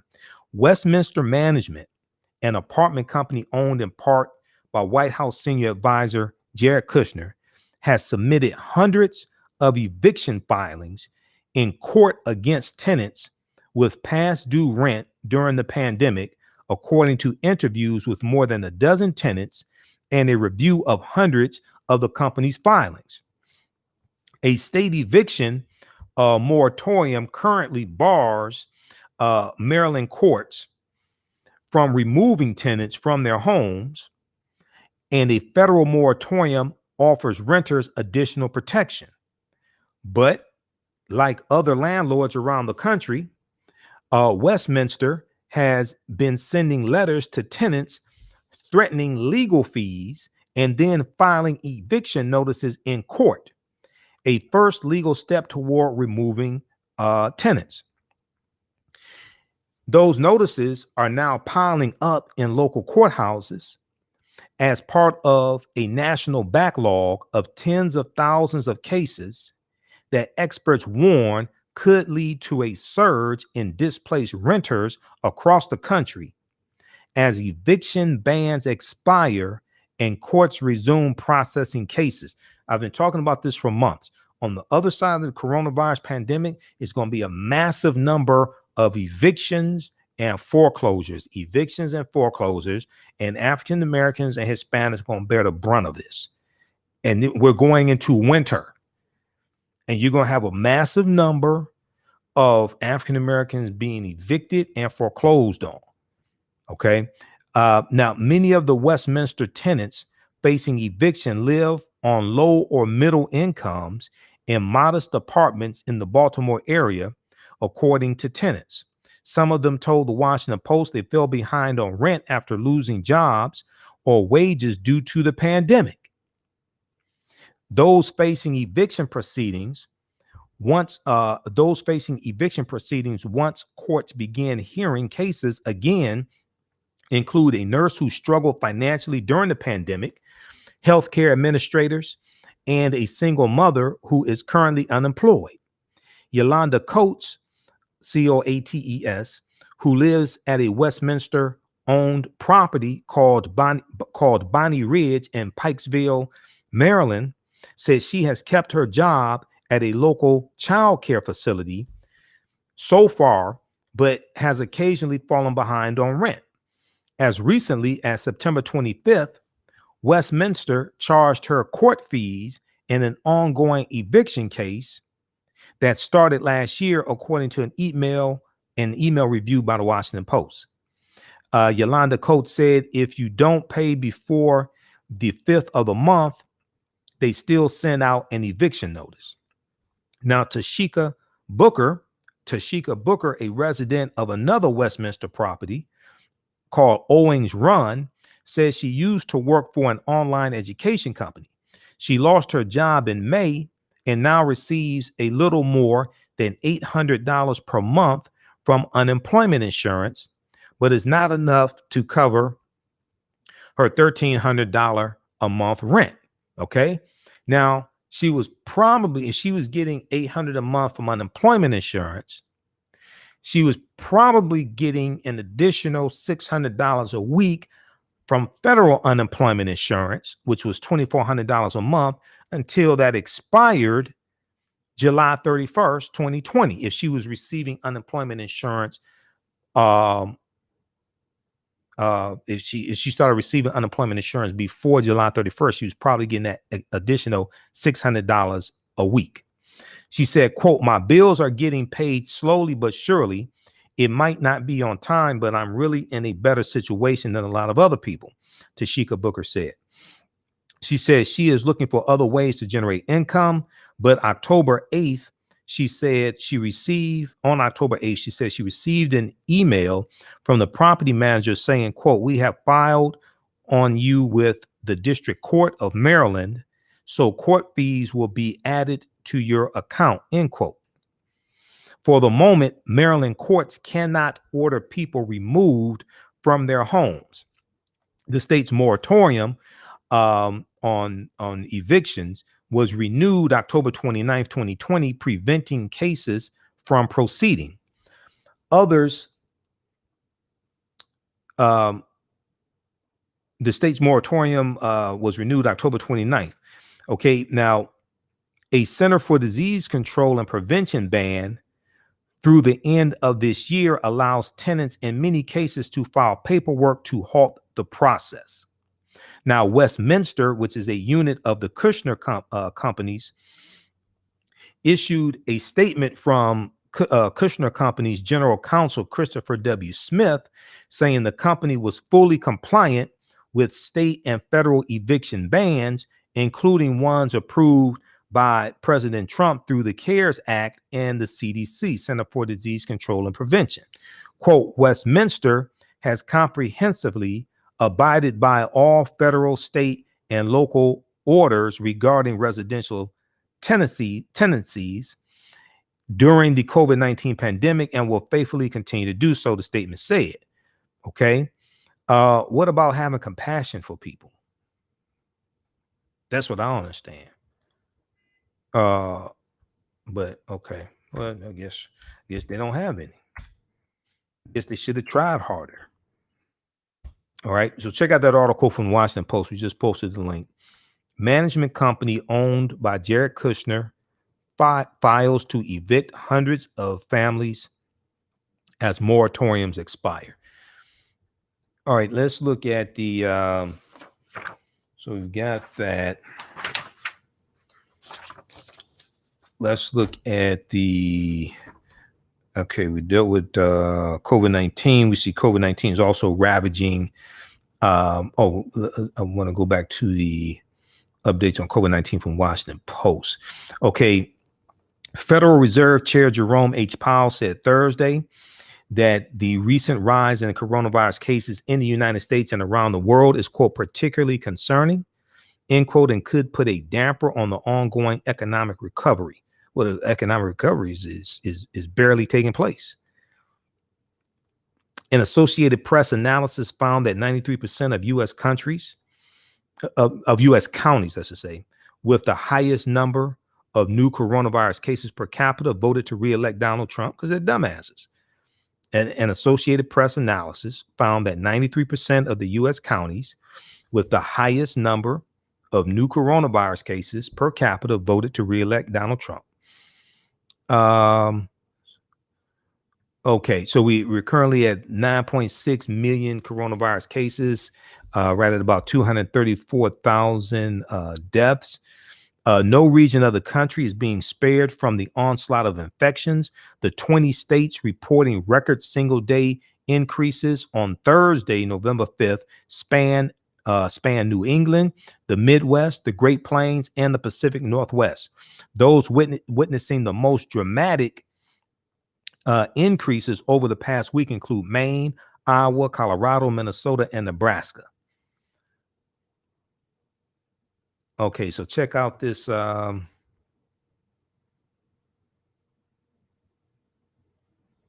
Check this out here. Check out these updates from the Washington Post dealing with coronavirus. And then they have an article here I want to look at. This just popped up dealing with coronavirus and the racial wealth gap. And I have another one from National Public Radio from September.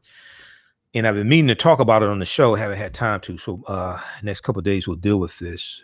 Okay, yeah, this is okay. I think this is from a similar report. This is from September 28th, 2020. It was one of the suggested articles to read, but that was at the bottom of the live updates.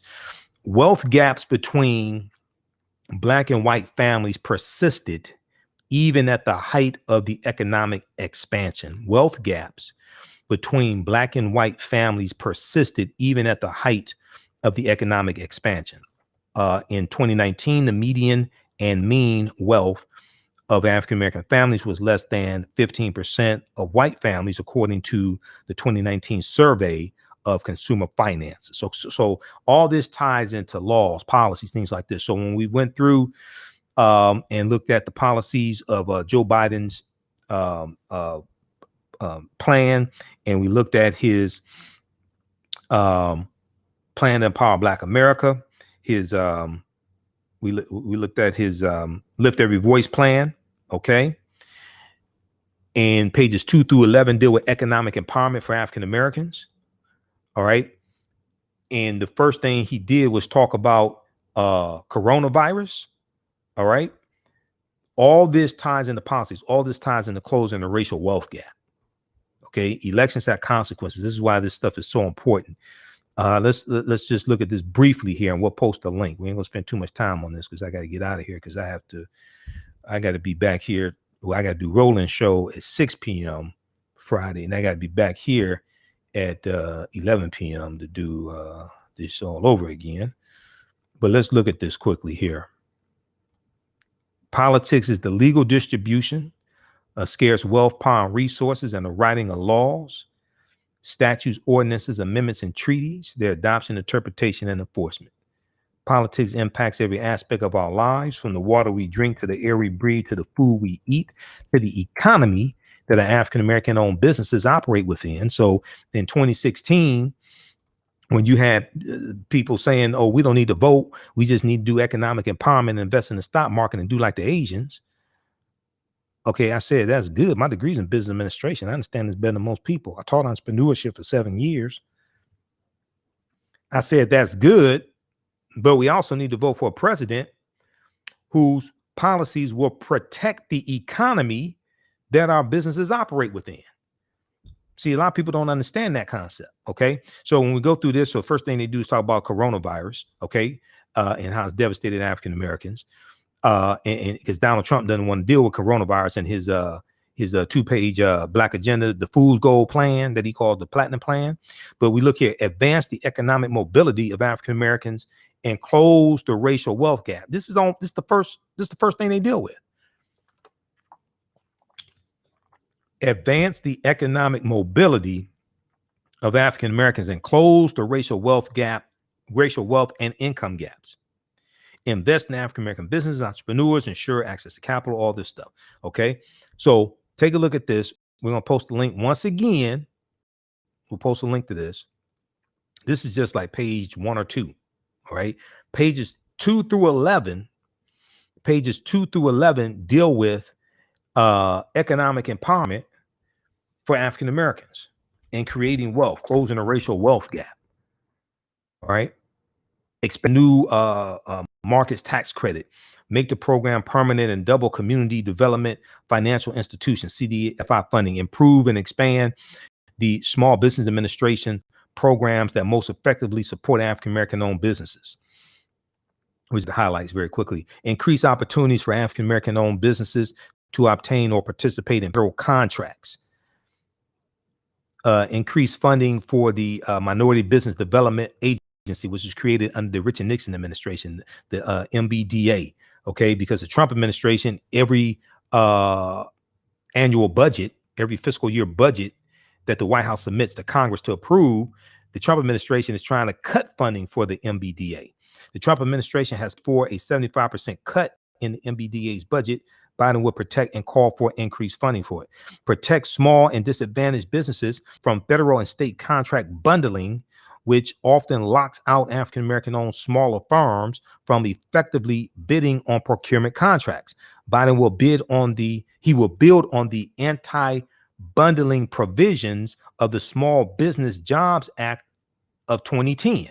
The Small Business Jobs Act of 2010, by having the Office of Management and Budget, the SBA, Small Business Administration, the MBDA, Minority Business Development Agency, conduct a government-wide review of existing contract bundling to determine whether agencies are following existing rules and whether agencies have the ability to further ensure small business participation in federal and state procurement opportunities. Okay, so what is bundling? So what that means is when they talk about bundling, under the Obama administration, what they did was when you had a lot of federal contracts and there were different components to the federal contracts, different services that were offered in one contract or something like that, they would break that up into smaller contracts to make it easier for African-American owned businesses that oftentimes are smaller, have less capital than white-owned businesses, to make it easier for them to bid on these smaller contracts and get these contracts, as opposed to bundling these contracts, putting them all together in one and making it harder for African-American owned businesses to bid and get these contracts. Okay. See, Trump reversed that. Also, there were 192 executive orders that Trump has signed. Okay, most of those Biden has to reverse. And a lot of them he talks about here in his plan, but those have to be reversed. So when we look at what's in this for African Americans, we need to look at the policies being proposed, and these are things that were pushed for by African Americans. Also, if we look at this article, and I hope it's coming up here, let's switch over to it very quick. We've talked about all this before, so if you watch our show, you know this. If this is your first time, maybe you haven't heard this information before, so be sure to follow us on our fan page, The African History Network, The African History Network, and our YouTube channel, Michael Imhotep. This is an article from blackpressusa.com. Look at the date. This is from May 5th, 2020, because Biden's plan to empower Black America came out May 4th, 2020. Okay, May 4th, 2020. This came out before Ice Cube's contract with Black America. This was written by Stacey Brown. We talk about it a lot. In the article, it talked about, in this article, they cited the Joe Biden, and it said, Biden said the plan reflects many months of work and feedback from local elected officials, activists, organizations. Let me see, this is coming up. Oh, okay. Bring this up. Biden said the plan reflects many months of work and feedback from local elected officials, activists, organizations, practitioners, policy experts, strategists, and young people. Okay, go read this full thing. This is what we hold him accountable to, and Senator Kamala Harris, and more. This is what we have to push through, not just through the White House through executive orders and policy changes, but also through both chambers of the legislative branch of government, because 70 to 80% of what the president wants to do has to pass through the U.S. House of Representatives and the U.S. Senate. So even if Republicans maintain control of the Senate, and it's not 100% certain yet because you're going to have two. It appears they're going to be two runoff elections in Georgia. It appears for the U.S. Senate. It appears there are going to be two runoff elections in Georgia, and so it's not 100% certain that Republicans will maintain control of the Senate. It's possible, but you still have some elections that have to be called, so we'll have to see. If there's a 50-50 tie, in the U.S. Senate, then who gets the tie-breaking vote? If there's a 50-50 tie, if it's 50 Democrats, including the two independents, Senator Angus King and Senator Bernie Sanders, they usually caucus with the Democrats. If there's a 50-50 tie, who gets the tie-breaking vote? The vice president, Madam Vice President Kamala Harris. This is an example why elections have consequences. If you watch the confirmation hearing of clueless Betsy DeVos to become Secretary of Miseducation. Now, Betsy DeVos is from Michigan. We knew about her before the rest of America knew about her. We knew how dumb she was. Dumb as a doorknob. Has no business. She has no business being the president of the PTA. Okay. I watched her confirmation hearing. She didn't know a damn thing about education. One. Two, if you watch the vote that took place to actually confirm her, I pay attention to this. There was something strange that happened when they were planning when to actually take the vote. What happened was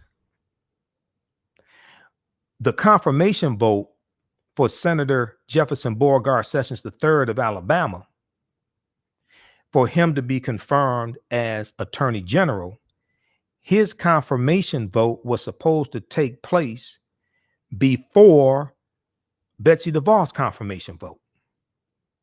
But what happened?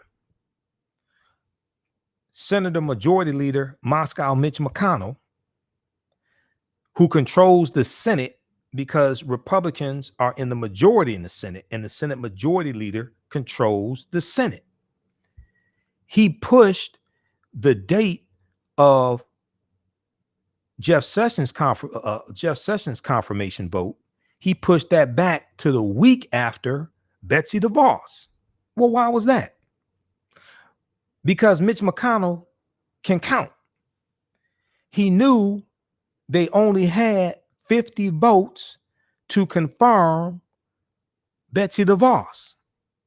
Jeff Sessions was one of those 50 votes.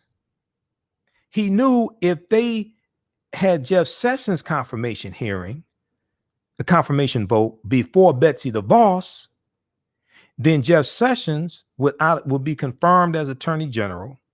He would automatically be sworn in as Attorney General, and he could not vote for Betsy DeVos because they only have 50 votes to confirm Betsy DeVos. Jeff Sessions was one of them. So what did they do? They moved Jeff Sessions' confirmation vote to the week after Betsy DeVos. They voted for DeVos. It was 50-50. 50 Republicans, 48 Democrats, 2 independent. Well, it was 50-50.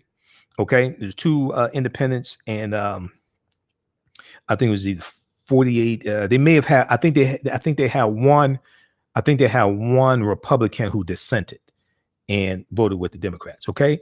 So then it's a 50-50 tie. Who got the tie-breaking vote? Vice President Mike Pence. So Betsy DeVos was confirmed 51-50.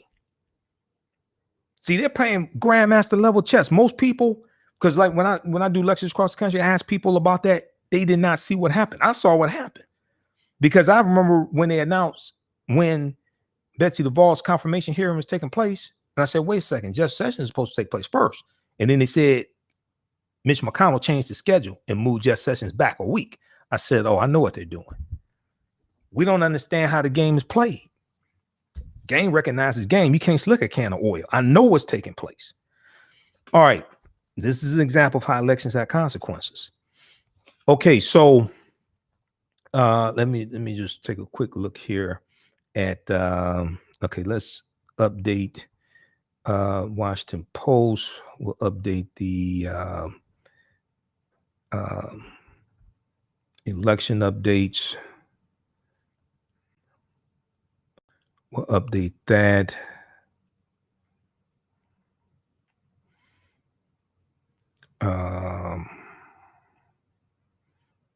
Okay, Trump's lead in the vote count in Virginia is about 17. It was down to 1,797.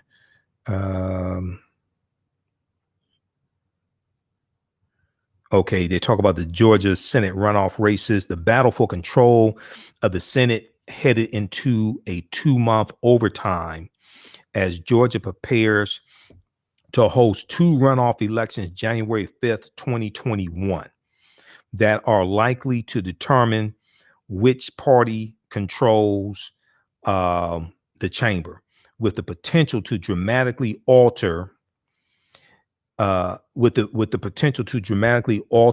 arc of a new Democratic administration if Joe Biden wins the presidency. As the dust settled on almost every race, Republicans have secured 48 seats in next year's Senate and hold steady leads in 2 contests, but need to win at least one of the 2 races in Georgia to land a clear majority of 51 seats. That leaves Democrats with a caucus of 48 senators so far, one last chance to reclaim the majority by trying to secure a double victory in what used to be a conservative Republican stronghold of Georgia. If successful, and if Biden secures the White House, the 50-50 Senate would tilt to the Democrats once Senator Kamala Harris is sworn in and becomes Madam Vice President Kamala Harris. All right. Okay, I'm just looking at these updates, see if there's anything important here. Okay, and I want to make sure I get to all the stories, all the topics I had laid out. If we look quickly here at the article from Washington Post that I mentioned, and okay, I want to make sure I give you these links here. We give you the link to Black Press USA. Follow the National Newspaper Publishers Association on Facebook. The National Newspaper Publishers Association on Facebook. Okay, that is an African-American news wire. It's an association of about 260 Black-owned newspapers. National Newspaper Publishers Association, and their website is blackpressusa.com. So this article I just posted is from blackpressusa.com. Okay, Cynthia said, "Teach, I'm learning a ton between you, Roland, and Dr. Claude Anderson." Dr. Claude Anderson is one of my teachers. I've known him for years. I interviewed him a number of times. I just talked to him October 17th. We talked for about an hour. We argued the whole time. When he and I talked, we argued like an old married couple, seriously. Because I disagree with him. He'll call me all type of names, cuss me out, stuff like that. At the end of the day, when I press him on it, he has to admit that I'm right.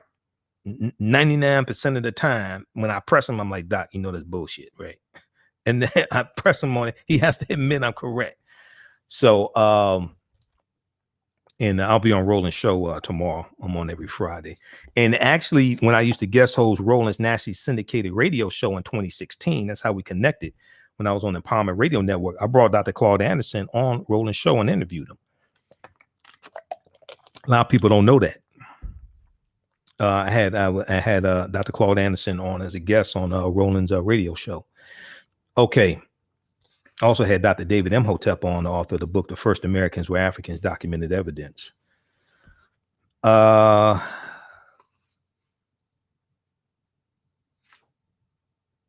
Okay, so we got COVID.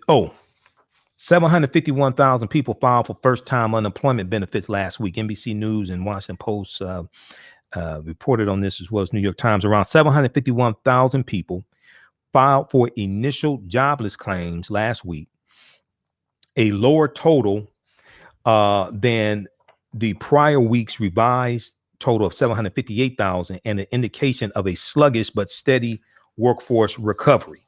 Okay, now you still got about 10 million people at least who are unemployed. The latest data confirms, this is the one from today. Okay, the latest data confirms 10 straight weeks where the weekly total has fallen below 1 million after months of historic highs that peaked at a record 7 million first-time unemployment claims in the spring.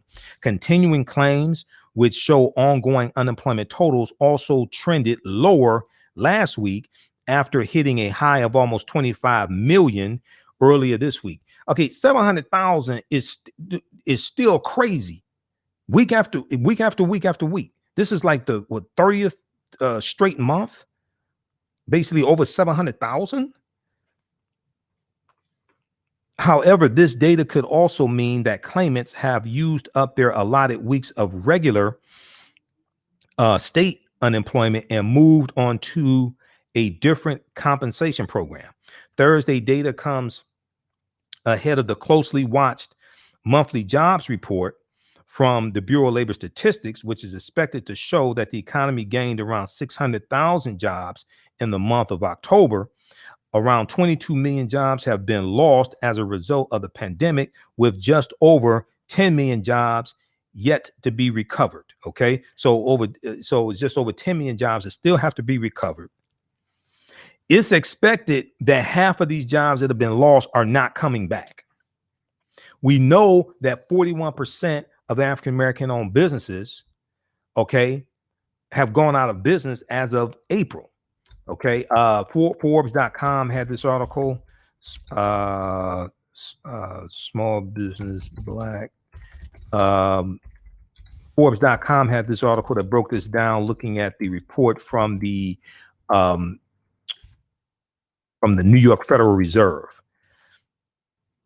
Forbes.com, the COVID-19 crisis has wiped out nearly half of black small businesses. This was as of April 2020. This was as of April 2020. Okay, it's not October.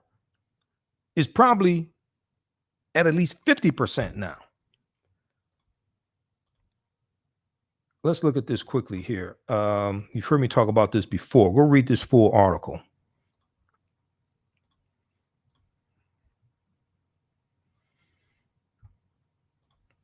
The COVID-19 crisis has wiped out nearly half of black small businesses. This is by Pedro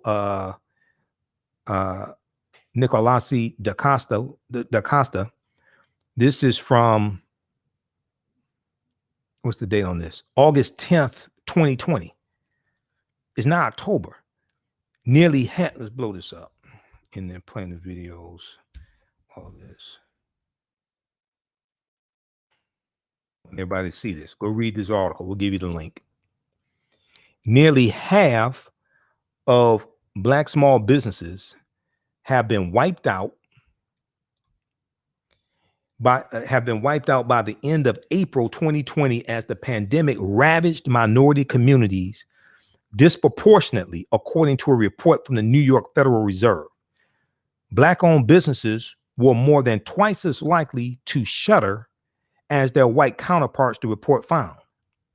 Quote, nationally, representative data on small businesses indicate that the number of active business owners fell by 22% from February to April 2020, the largest drop on record. Okay, nationally representative data on small businesses indicate that the number of active business owners fell by 22%. Quote, black businesses experienced the most acute decline with a 41% drop. Latinx or Latino owners fell by 32%, and Asian business owners dropped by 26%. Well, if Asian businesses are going out of business, you know African-American businesses are catching hell. That figure has likely increased substantially as the pandemic has dragged on, with a resurgence of cases this summer that has taken the country's number of infections to a world record of over 5 million. Well, hell, it was 5 million when this article came out. It's 9.6 million now. I'm telling you, probably at least 50% of Black-owned businesses have been wiped out. So in 2016, when people were saying we don't need to vote, we just need to do economic empowerment and invest in the stock market, I said, that's good, but you need to vote also because you need a president who's going to have economic policies to protect the economy that your Black-owned business operates within and depends upon, so your ass stays in business. Otherwise, you're going to have a grand opening and a grand closing, because most people's businesses operate based upon the premise that customers have money to spend with you, so you stay in business. At least, I mean, that's what we learned in business school when I went to business school. Maybe it's changed now. You know, maybe you operate based upon the premise that people don't have to have money to spend with you. I don't know. So, but most businesses operate based upon that premise. All right, so read that from Forbes.com. And then we saw the, okay, I gave you the one. Management company owned by Jared Kushner files to evict hundreds of families as moratorium expires. He's going to catch some hell on that after he told Black people, you got to want to be successful. Then check this one out here. This is from September from the Washington Post. And I saw another one from National Public Radio that I had not had a chance to talk about. We may talk about this on another show, but I just want to give you this one since we discussed it. So this all ties into economics, ties into the wealth gap. Pages 2 through 11 of Biden's plan to empower Black America that a lot of people haven't read. 2 through 11 deals with economic empowerment, wealth creation, closing the wealth gap. It's not perfect. It's a floor, not a ceiling. But these are all policies we hold them accountable for, push through the White House, push through Congress, and push for more. This period of time right here, this election right here, and the first 2 years of Biden's term in office, Biden-Harris administration, the first 2 years, and especially the last 2 years, because Democrats have to maintain control of the House of Representatives in the 2022 election and take back the Senate. So they control the House, the Senate, and the White House. So any bills that could not get passed in the first 2 years of the Biden-Harris administration, they can get passed in the second 2 years. This 4-year period of time needs to be a third Reconstruction for African Americans. This 4-year period of time needs to be a third Reconstruction for African Americans. Is the African American vote and organizing like Stacey Abrams and LaTosha Brown and Black Voters Matter and all the people, African American men and women all across the country, and then the African American youth who were poll workers, so that older people don't have to expose themselves. Older people who are normally poll workers don't have to expose themselves to coronavirus. NBCnews.com had an article about this, about how African American youth across the country volunteered to be poll workers, okay, to protect older people from coronavirus. All these policies that we fought to put into agendas, we got to push all this stuff through. Just like Republicans pushed through and rammed through the confirmation vote for Amy Coney Barrett to the U.S. Supreme Court. Okay. And then she was confirmed 9 days before the November 3rd election. These 4 years, this needs to be a third Reconstruction. Okay. Where we have transformational policies that get passed. Some is going to take place the first 2 years. It may not be as much as the last two of the administration if Democrats can take back control of the Senate in the last 2 years. You can get more passed through. Okay. But this is critical. The other side of the election is holding them accountable and pushing all this stuff through and getting these policies put into place. So let's look at this. Wealth gaps. Oh, damn. We got to get the hell out of here. Wealth gaps between Black and white families persisted even at the height of the economic expansion. I'm still waiting for the economy to come roaring back. Like Jared Kushner said it was going. He said the economy, we're going to be rocking by July. Okay. Last year, the median and mean median is a statistical measure where 50% of the population is above a particular point, 50% is below the point. Mean is the average. Last year, the mean and median wealth of Black families was less than 15% that of white families, according to the 2019 survey of consumer finances. This is from September 28th, 2020 by Rachel Siegel. Even during the boom time final stretch of a record economic expansion, even during the boom time financial stretch of a record economic expansion, the typical, and let's see, where is this here? Okay, here you go. The typical white family had 8 times the wealth of a typical Black family in 2019 and 5 times the wealth of a typical Hispanic family, a sobering reminder of the country's vast inequality before those gaps widened with the start of the coronavirus pandemic. Okay, a sobering reminder of the country's vast inequality before the gaps widened with the start of the coronavirus economy. Last year, in 2019, the median wealth of Black families was less than 15% that of white families, according to the 2019 survey of consumer finances released by the Federal Reserve on Monday. This was in September. White families had median family wealth of $188,200 compared to that of Black families, which was $24,100. Okay, a median wealth. The extensive survey is a detailed look at 2000. The extensive survey is a detailed look at 2019 American household finances right before the recession began and millions of jobs were wiped away, offering yet another snapshot of an economy that worked best for white Americans and those at the top.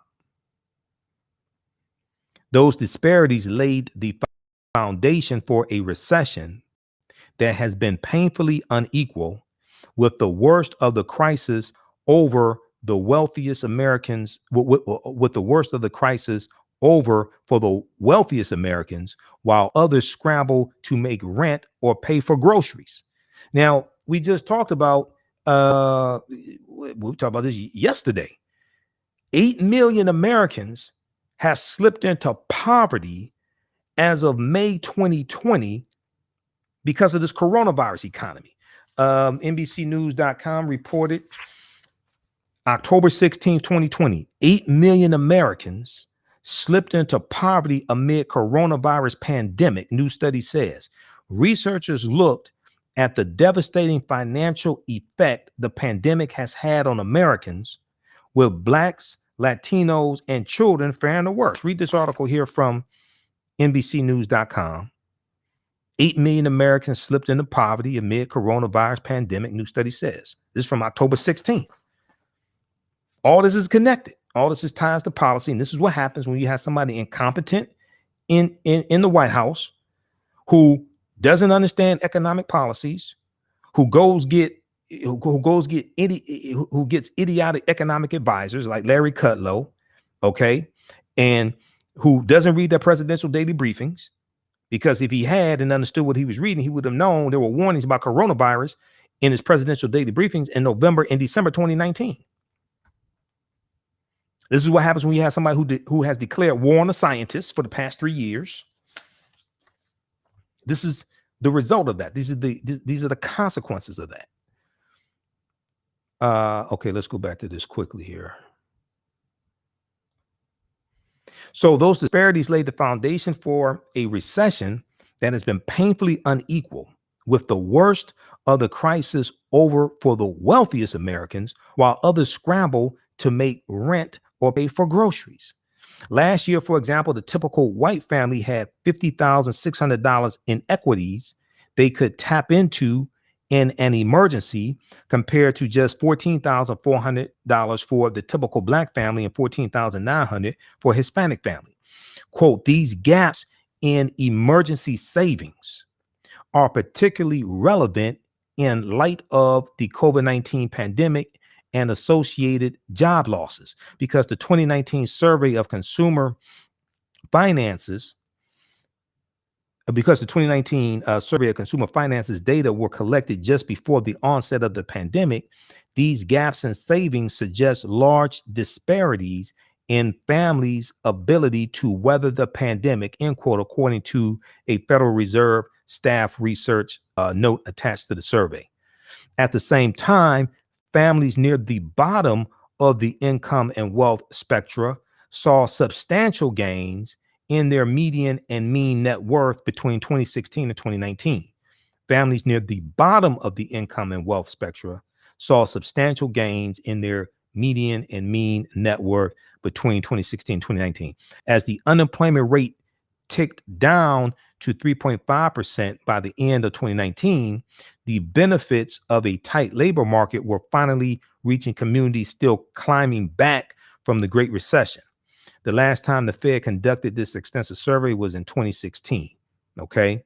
The current recession has put sharp focus on how the Federal Reserve can narrow persistent racial and economic gaps and rebuild an economy that does not leave marginalized communities behind.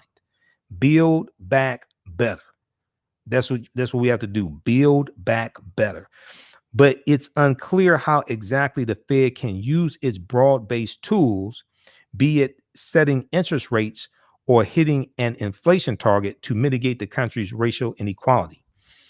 Low interest rates, for example, can reduce unemployment and often boost the stock market and asset prices, but those benefits can disproportionately accrue to white Americans who are more likely to hold investments. Now, in 2019, about 53% of families owned stocks, a slight uptick from 2016, the survey showed, but only about 31% of families in the bottom half of the income distribution held stocks in 2019. For comparison, about 70% of families in the upper middle income group held stock, and more than 90% of families in the top decile held stock. Okay, check out the rest of this article. We'll post a link here. Wealth gaps between Black and white families persisted even at the height of the economic expansion. This is from the Washington Post, September 28th, 2020, by Rachel Siegel. Okay. So let's post this link here. Check out that full article. And this is one of the reasons why the bill that was passed in the House of Representatives in July 2019 to raise the federal minimum wage to $15 an hour by the year 2025. It passed the House of Representatives.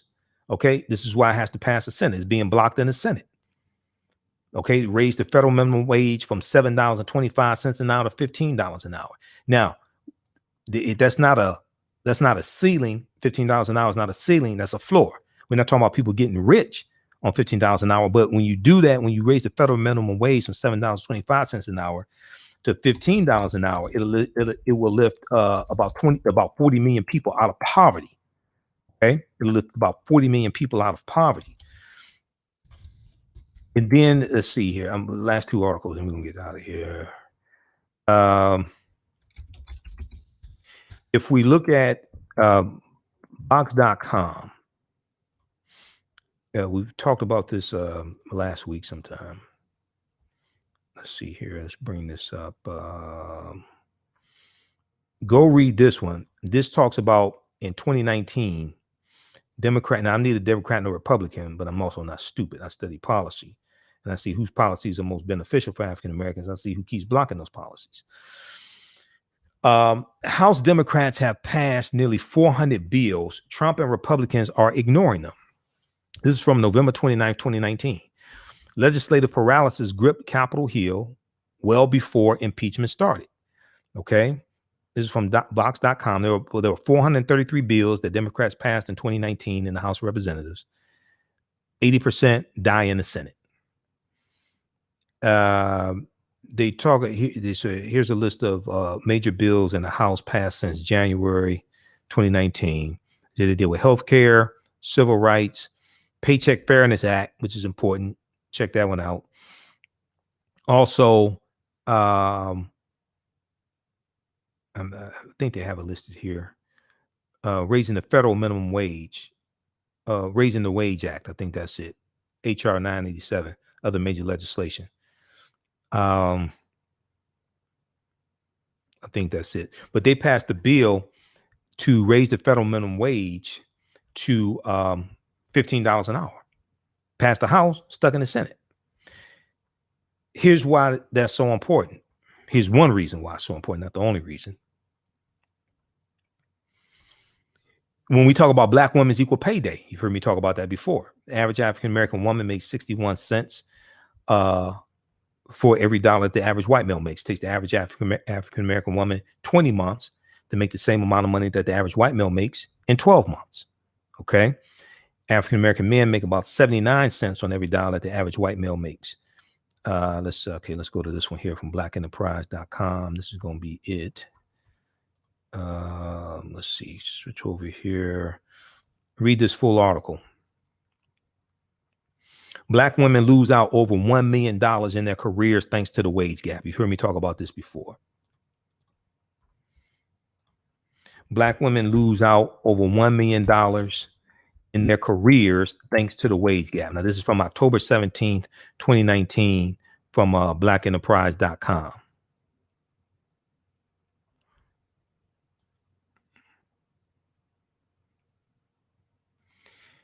A Black woman will lose out on $946,120 over a 40-year career if she continues to make 61 cents on the dollar that every white man earns due to the wage gap analysis by the National Women's Law Center show. Now, this is real money.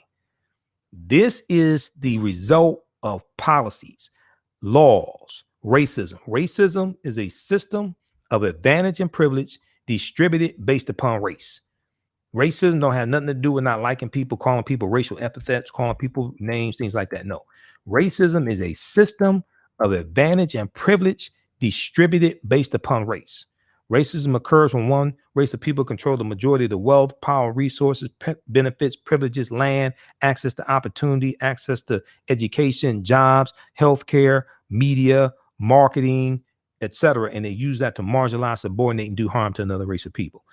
A Black woman will lose out on $946,120 over a 40-year career if she continues to make 61 cents on the dollar that the average white man earns due to the wage gap.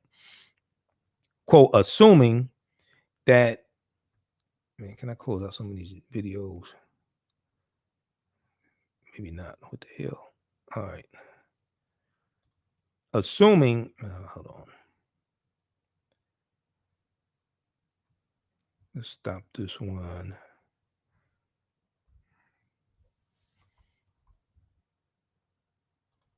All right. Assuming that she and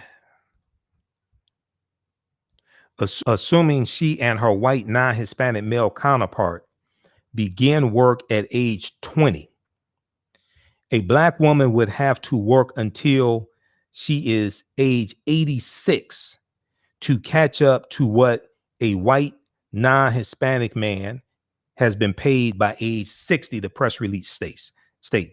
Assuming that she and her white non-Hispanic male counterpart begin work at age 20, the average African-American woman would have to work until she is age 86 to make the same amount of money that the average white male makes by age 60.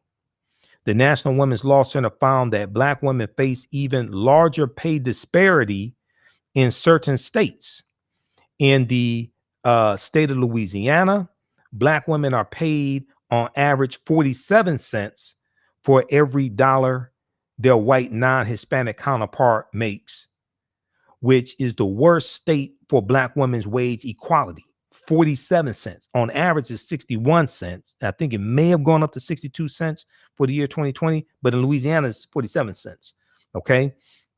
Quote, there's a significant racial wealth gap in America, and Black women's wage gap certainly plays a role in it, said Emily Martin, Vice President of Education and Workplace Justice. For many Black women, the cost of the lifetime wage gap comes close to $1 million. And in some states, it's more. It's time for the U.S. Senate to follow the lead of the House of Representatives and pass the Paycheck Fairness Act. Women and their families literally can't wait any longer. So that's when you lose out $1 million over a 40-year career, that's less money that you have to spend with African-American owned businesses, buy property, buy homes, invest in the stock market, make investments, etc. This is real. This is the result of laws, policies, the wage gap, etc. Okay, these are things that have to be addressed during this third Reconstruction. First Reconstruction, 1865, 1877, after the Civil War ends. Second Reconstruction, the Civil Rights Movement. This is going to be a third Reconstruction. There's a significant, wealth gap. And then, this one right here. This is extremely important. Here we have it back on. Advanced education among African-American women has not been shown to lower the wage gap. Advanced education among African-American women has not been shown to lower the wage gap. In fact, the gap is largest for the most educated African-American women. Doctorate degree holders who are African-American women tend to make 60% of what their white male counterparts make. Let me repeat this. I'm not against sisters having doctorate degrees, but we got to address this wage gap for African-American women and African-American men. But it's more persistent for African-American women. Doctorate degree holders who are African-American women tend to make 60% of what their white male counterparts make. Quote, Black women have the highest student loan debt of any racial or ethnic group. For an undergraduate degree, the average African-American woman carries nearly $30,400 in debt compared to $19,500 for white men.